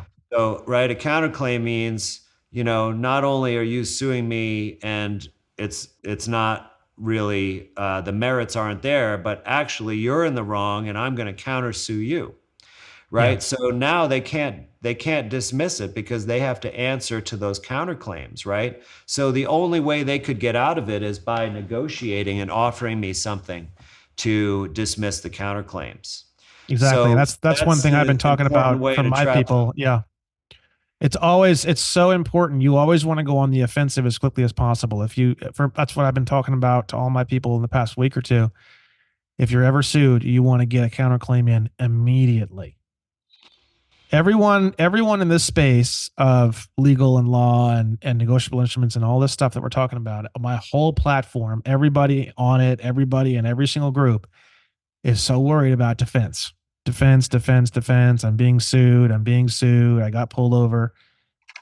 Everyone needs to understand that you want to turn you being the defendant into you being the plaintiff as rapidly as possible, and you want to go on the offensive and you want to counterattack as rapidly as possible. If you can be the first one to attack and you can be the plaintiff before you are the defendant, it's always better.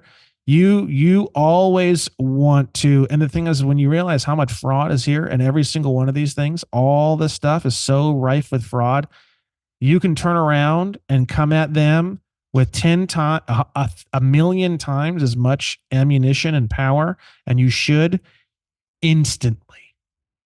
If anything, most people, I recommend you try to become the plaintiff before they sue you. Even if they threaten to sue you, you sue them first.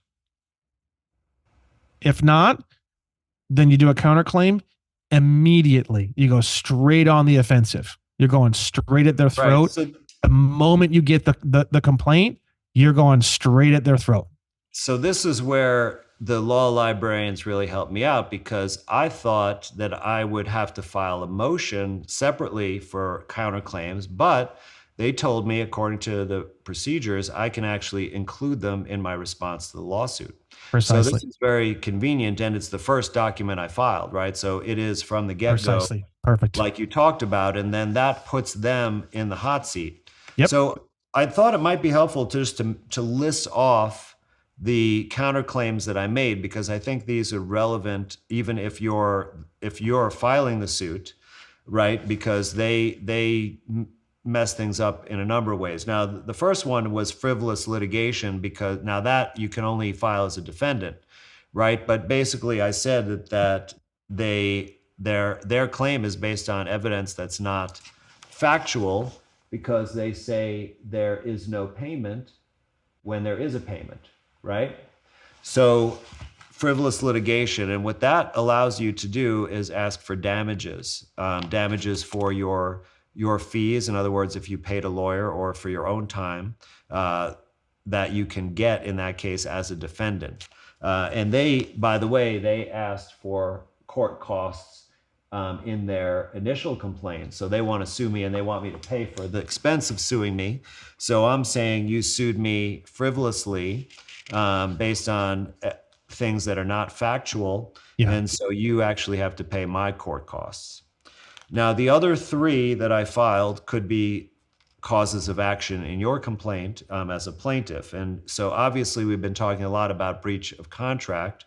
And the fraud that you mentioned is part of that, right? Because they misrepresented themselves fraudulently in the contract, and then they did not fulfill their obligations of accepting payment for the contract.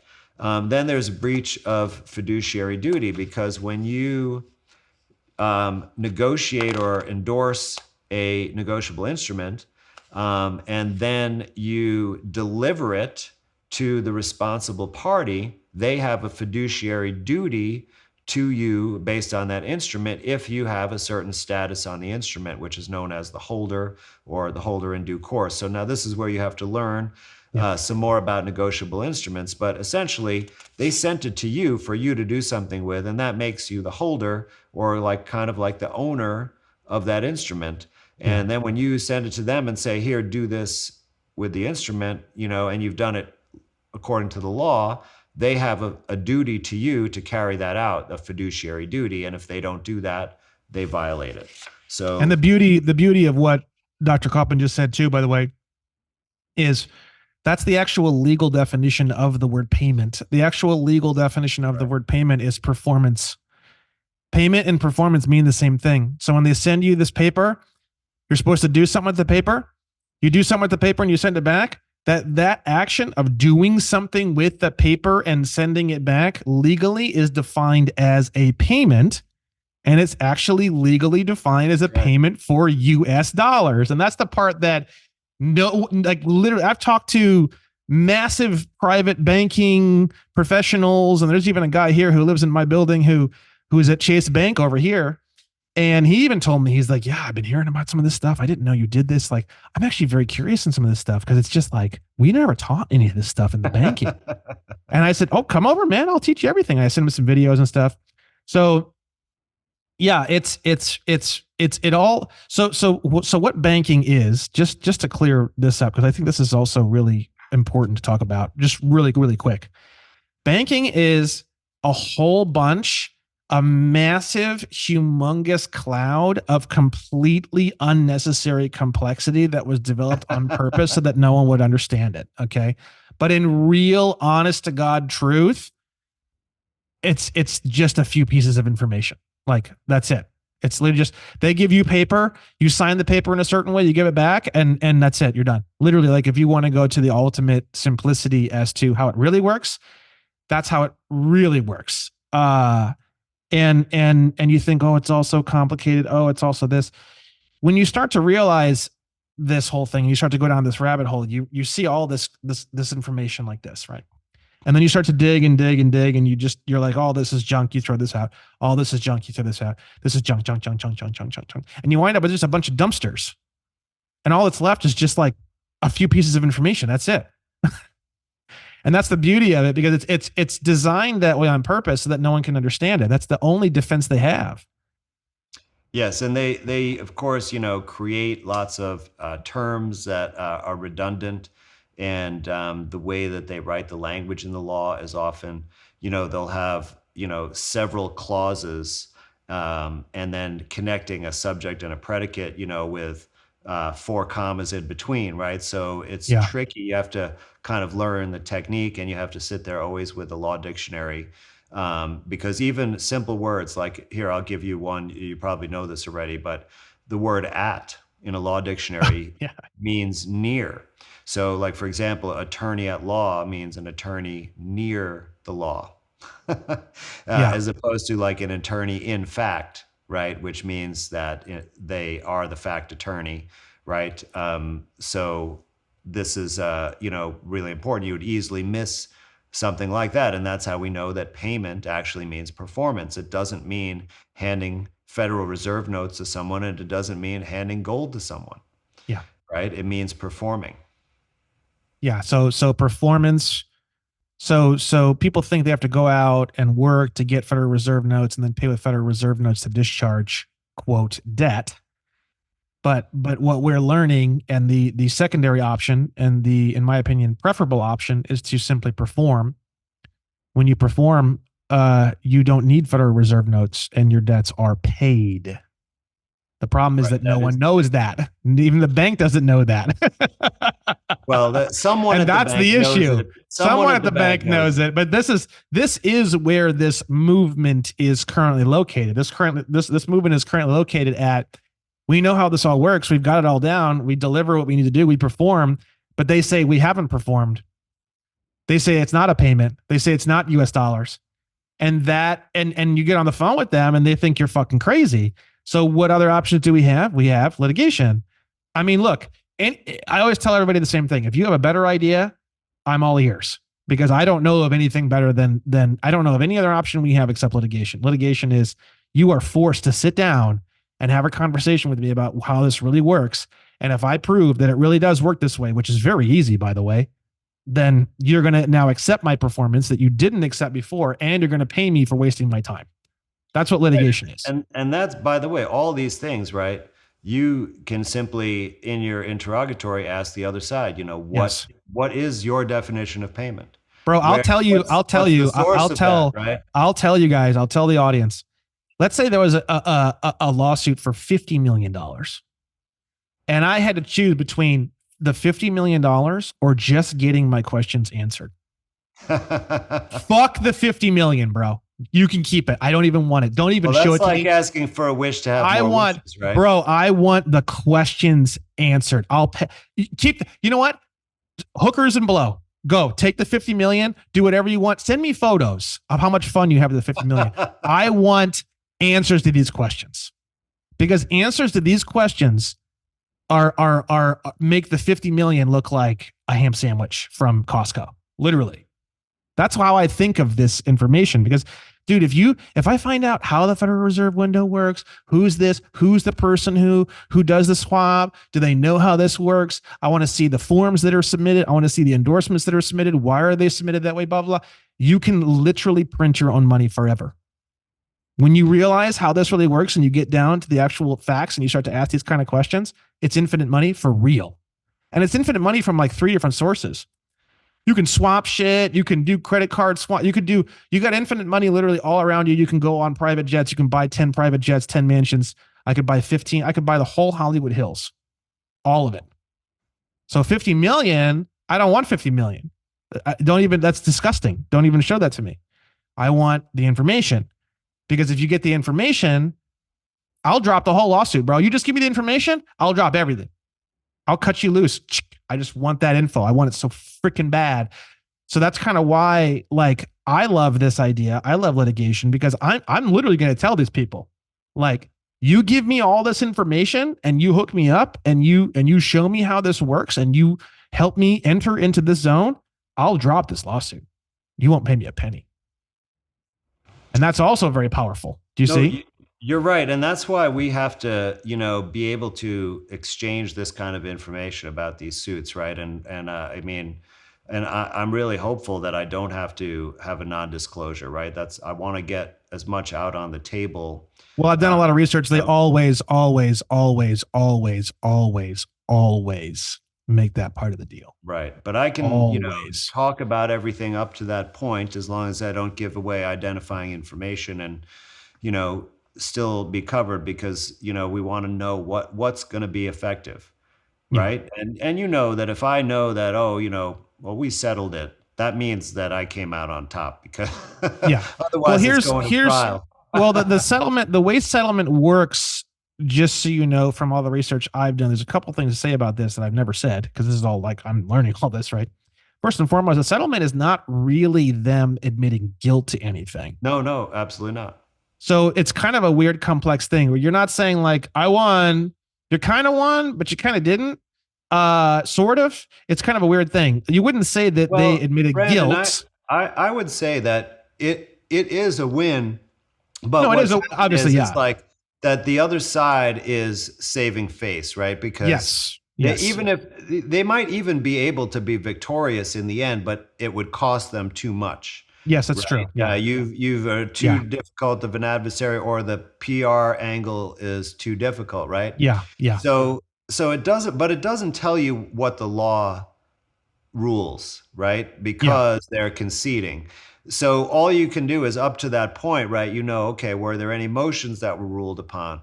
Was there evidence allowed to be admitted? Like what happened right before they decided to settle? What did you do something? Because if you did, right, then that's the thing that made them settle, right? So I think we can still learn quite a bit from the experience, even if in the end, right, there's not a complete adjudication. And I think the only time you'd end up going all the way to a verdict in a case like this is if you mess up in some big way. So either you're completely ignorant and you get made a fool of on a deposition or testimony, Yeah. or you submit arguments or documents that could be fraudulent, or right, like, or if you try to use a sovereign citizen argument or talk Oh about the God. straw Yeah. man, that kind of stuff. Like anything you bring up, you have to be able to prove, right? So I wouldn't go in there and say, anything about the all caps name or my agency unless I can prove it. So I would use just evidence. I wouldn't come up with some story about or I wouldn't mention the Cestui Que Vie Act of 1666. Yeah, this is a In court. conversation that I've played in my head a million times, because I'm moving in this direction. So I project, right? And I think of myself in a courtroom, many hours a day, honestly. And the truth is that, from my own research and my own idea and my own self-reflection, it's sort of like, uh it's a very simple conversation. It's if you admit that this thing on this piece of paper is me as the human man, then that means that this is now a common law court, and I have all the rights of a natural human, of a real man. Is that where you want this to go? And they're going to say absolutely not. Okay, fine. So we're actually in agreement that, you know what I mean? Like you can even pitch it in that direction, the opposite direction, where it's like, look, if you want to say that this is me, I'm actually cool with it, because that means that I have all my human rights, and we're going to go to an Article 3 court, and it means all these horrible things that are just going to absolutely decimate you in like 10 seconds. So if you want to say that's me, I'm actually cool with it. You know what I mean? It actually benefits you and it benefits me to say that this thing is an ins legis. Which the law obviously proves that out as well, but it's just kind of convoluted. But if you want to cut through all the convoluted shit, just say, hey, look, if you want to say this is me, dude, I'm actually down. I actually don't have a disagreement with that, because now I reserve all my rights, and now I'm a human, and now you're really in trouble. You see the difference? So I don't think the court would allow that, because they would never allow that. They would never allow that, yeah, because they would say lose you don't- jurisdiction like this. Boom, jurisdiction's gone. They would also say that, because the way you're talking about it, right, is that you'd be basically claiming ownership over the name, but they'll say that you're not the owner. Exactly. And that has been adjudicated in a courtroom before. But I'm just saying, like I'm not going to be the one on the defensive. Basically, like what I've realized in the past few weeks is I'm going to be on the offensive the whole time. If you come after me, you're not the party who's wrong. That's what I mean, though. It's like it all comes down to what's in your head, right? So it's like, you think I'm going to be on the defensive and be like, I'm going to prove this and prove that? Like, no. Look, you want to say that's me, bro? I'm all about it. You want to see that? It's a conditional acceptance too, which is what I teach in my course and stuff like that. It's, hey, look, you think that's me? You want to say that's me? I'm actually down, bro. But these are going to be This is going to be what's going to happen if you agree to that. And the judge is going to run in from fucking center field and be like, no. But I'm just saying, like, if you, between me and the prosecution or me and the defendant, like, hey, you want to say that? I'm actually down, bro. But I want you to know, if we do that and that's what you think it is, it's blah, blah, blah, blah, blah, all this stuff. Like, and I'm going to sit there like this, like, hey, you know what I mean? If that's what you think it is, like, dude, let's go, bro. Let's go. You know what I mean? It all depends on many different factors too. But it's just there's a certain, we had this conversation over the phone where it's like there's a certain point where it's no longer about the information. It becomes a spiritual, emotional, honorable, intention based battle where it's just like you have a bunch of facts, and it gets up to a certain point where it's just like who has more confidence, who knows what they're saying more, who has more passion, who has more devotion, who has more intention in what it is that they believe and they're saying. And there hits a certain point, I believe, that that's where the battle really occurs. Because you and I can both agree, and anyone who understands this information anywhere close to what we're talking about in this podcast, that the facts are all horseshit. It's all horseshit. I mean, negotiable instruments and all this it's literally all just a joke. None of it even exists. All a joke. It's just a game. It's a Monopoly game, the very sophisticated one, right? Yeah. So for me, there it's like logic, and then above that, it's just like, bro, like I will spiritually burn this whole city to the ground for what I know to believe to be true, just,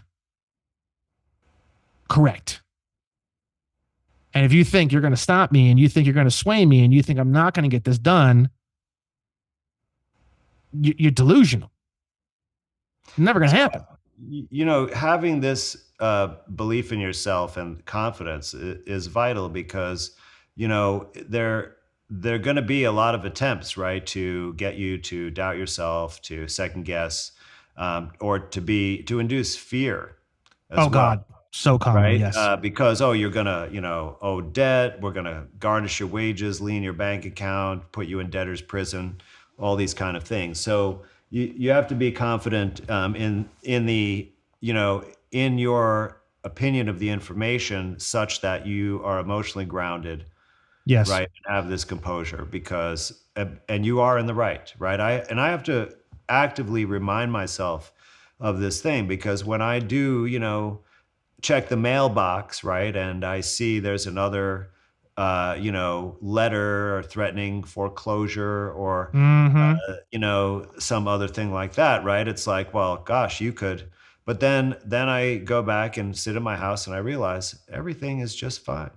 And this is all just part of the game of sending paper around. And eventually justice will come to be, right? And then, they won't send me threatening paper anymore. They'll just send me the regular paper, right? So you have to be kind of in that state of mind in order to go through this, right? So if you're afraid of your own shadow, then this is not the right path for you to go right now, perhaps. Well, I was terrified for a long time. I was terrified for a long time. I mean, all those letters and all that stuff. I mean, it just scared the fuck out of me. But I just said, I know this is right. I know this is true. And I just have to, I don't know, just keep going. And then once you get through that first run, especially like the first time you do any of this stuff, you come out the other end and then it's just like way easier the next time. And then it's way easier the next time. And right. It's just like anything else. It's like hitting on girls at a bar. It's just like getting a new job or getting a job interview. It's just like moving to a new city. It's all the same shit. It's just life. We're talking about life here.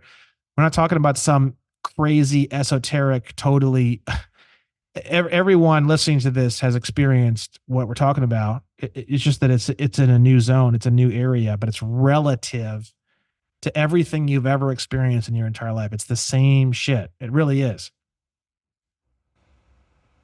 That's right. You can always, lose things, right? Everything you do that's worthwhile is taking a risk. You drive your car, you could run into a moose and lose your life at any time, right? And Mm-hmm. this, you might lose possessions. You might have repo men following you around, whatever. But any material object can always be replaced, Mm-hmm. right? And in the end, right, we will be able to enjoy the full benefits that we're supposed to if we, keep focused on the truth and, don't give in to that kind of fear and intimidation.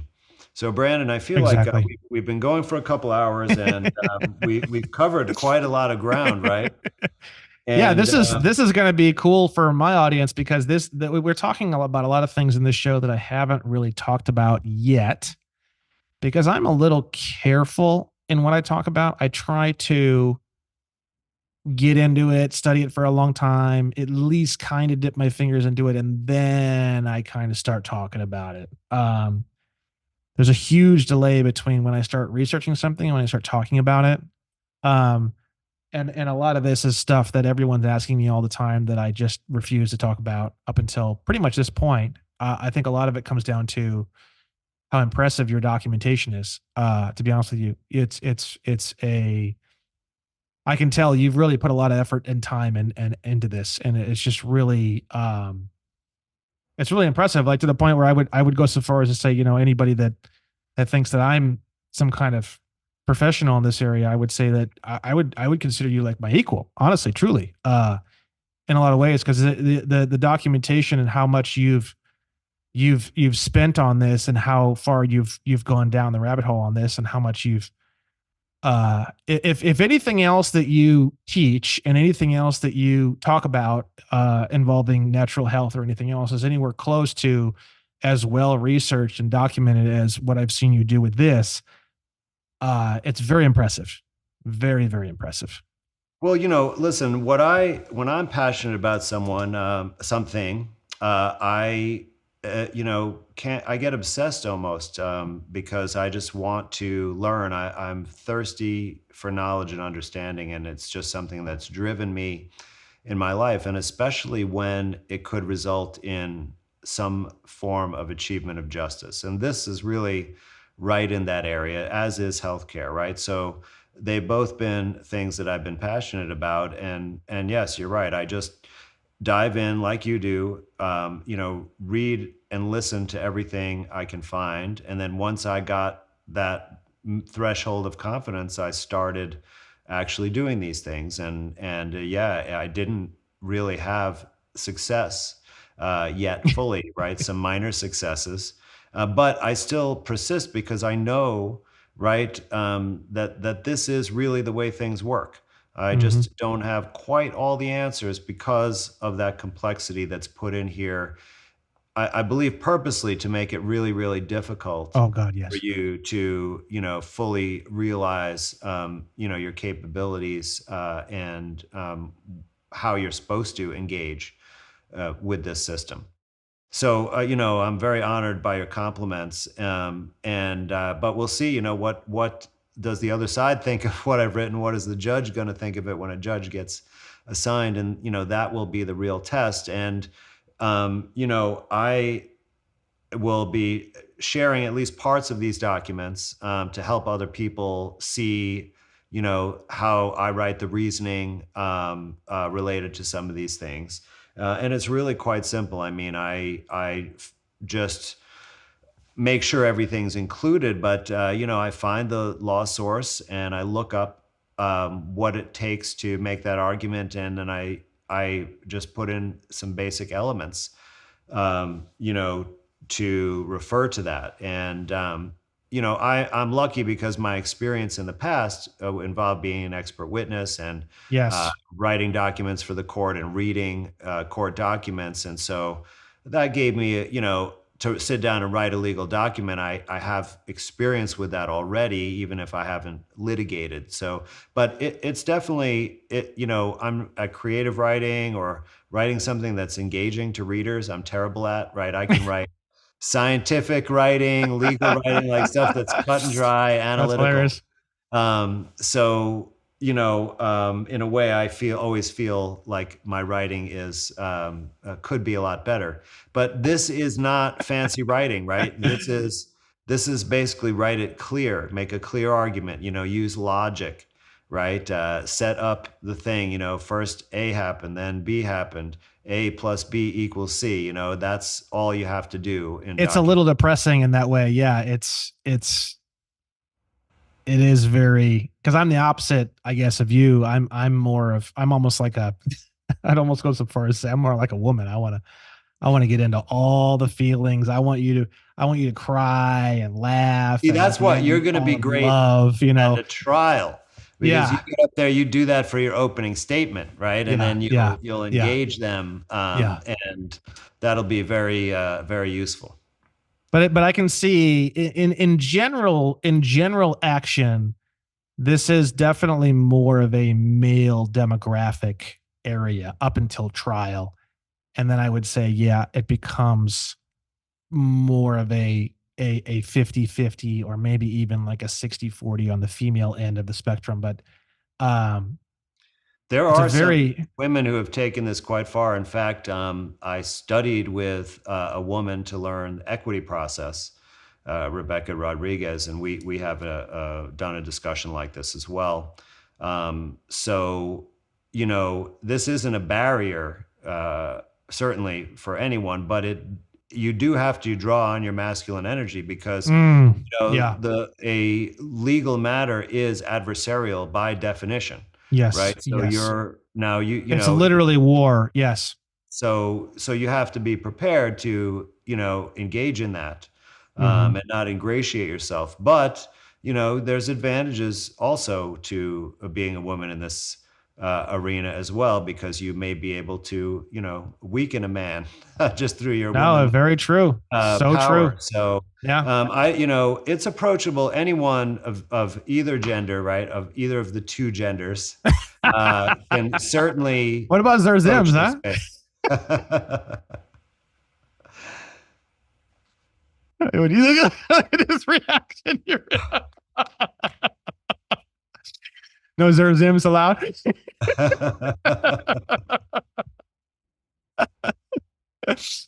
Get the levity in there a little bit. You Yeah, know what I we've got to have a little fun with this mean? material. Zerzims don't have any rights, which is very sad. It's all just a big ploy. It's the they thems and the Zerzims. You're not a man or a woman anymore if you're one of those things. So you don't have any rights. So the whole thing is a campaign to strip you of your rights. And I like to communicate it as that, because what it does is it doesn't really make those individuals who may think that way wrong necessarily. It's a warning. I give it as a warning. It's full disclosure. They deserve full disclosure. And the full disclosure is, if you want to do that, you are relinquishing your rights as a man or a woman. And if you want to continue down that path, you deserve to know that.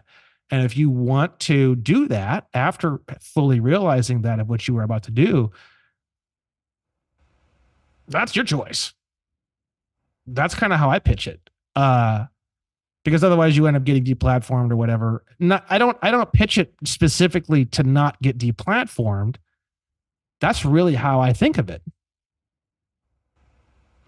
Yeah, well, many of the sort of cultural arguments, let's say, that are put forth that would seem to create more fairness, more people getting along with each other as such, right? And they sound really good, and the language that they use makes it very attractive, right? That we can all love each other and live super happy and free lives. But those things, in actuality, are the exact opposite of that. Yeah. They are that's the way that they sell it to us. But if you look beneath the surface at the actual policies, at the actual laws, you'll see that it's bringing about everything but those desirable characteristics. And the truth is that if we want to have harmony and tolerance and acceptance and teamwork and collaboration and solidarity, we have to each work personally on those things ourselves. Those are, we can't force everyone to behave the way that we would like them to behave. Of course, we have to kind of not allow them to infringe upon our rights directly, right? So we have to have some kind of rule of law. But really, if we want to make a great nation, a great world, a great home, a great congregation, a great friendship, a great community, it's always up to the members of those entities through their own action and effort. That's the only way to create those things and to relate with each other in those godly ways. Yeah. Yeah, and it's so interesting because even a lot of these groups and a lot of these things that you're seeing pop up now, what a lot of people don't realize is under 50 USC section 842, it actually states that anyone who is who prescribes to or is a successor to or a subsidiary organization to the Communist Party basically does not have any rights in America. So you also have to realize too is that there's a lot of trickery that's tricking people, especially young people, into joining communist related activities, we shall say. And again, it's all about deterioration of rights because the Zerzims and the they thems and all that, they've just burned all their rights in a trash can. And all the communist people who get tricked into communistic behaviors or communistic groups, they've just burned all their rights straight in the dumpster, straight out of the United States Code. So it's one of those things where it's a weird world we live in where there's a lot of trickery trying to get you to believe as though you are doing something beautiful when in fact you are destroying yourself. And then what happens is the mind, as you know, has a tendency to defend that of which someone has decided upon, and the more a person has invested in that of which they have decided upon, the larger the fortress is that will defend those particular. So the way that the whole system is built in these communist factions is they get a person to join or perform in sort of some sort of communist faction, and then they have them contribute and contribute and contribute and contribute, and the more they contribute, then the more invested they are. The more invested they are, then the more willing they are to defend that of which they have been invested in. So what it is it's very sad because then you have someone who joins something that appears on the surface to be very, very good and very, very wonderful. And then 6 months later, now they've entirely encased themselves inside of this thing of which they will almost die for. And they can't get out because they don't understand that their own mind, they've let it in, and then now they defended it, and then now they're a prisoner of it. Right. And that's the very, very depressing. I try not to do too much direct degradation toward those people because I feel like I have a little bit of empathy toward that situation myself. Not that I excuse the behavior necessarily, but it's understand your enemy. That's what the Sun Tzu law number 1: know thy enemy. And that's kind of the entire basis of my entire platform. And I try so hard to do that, you know.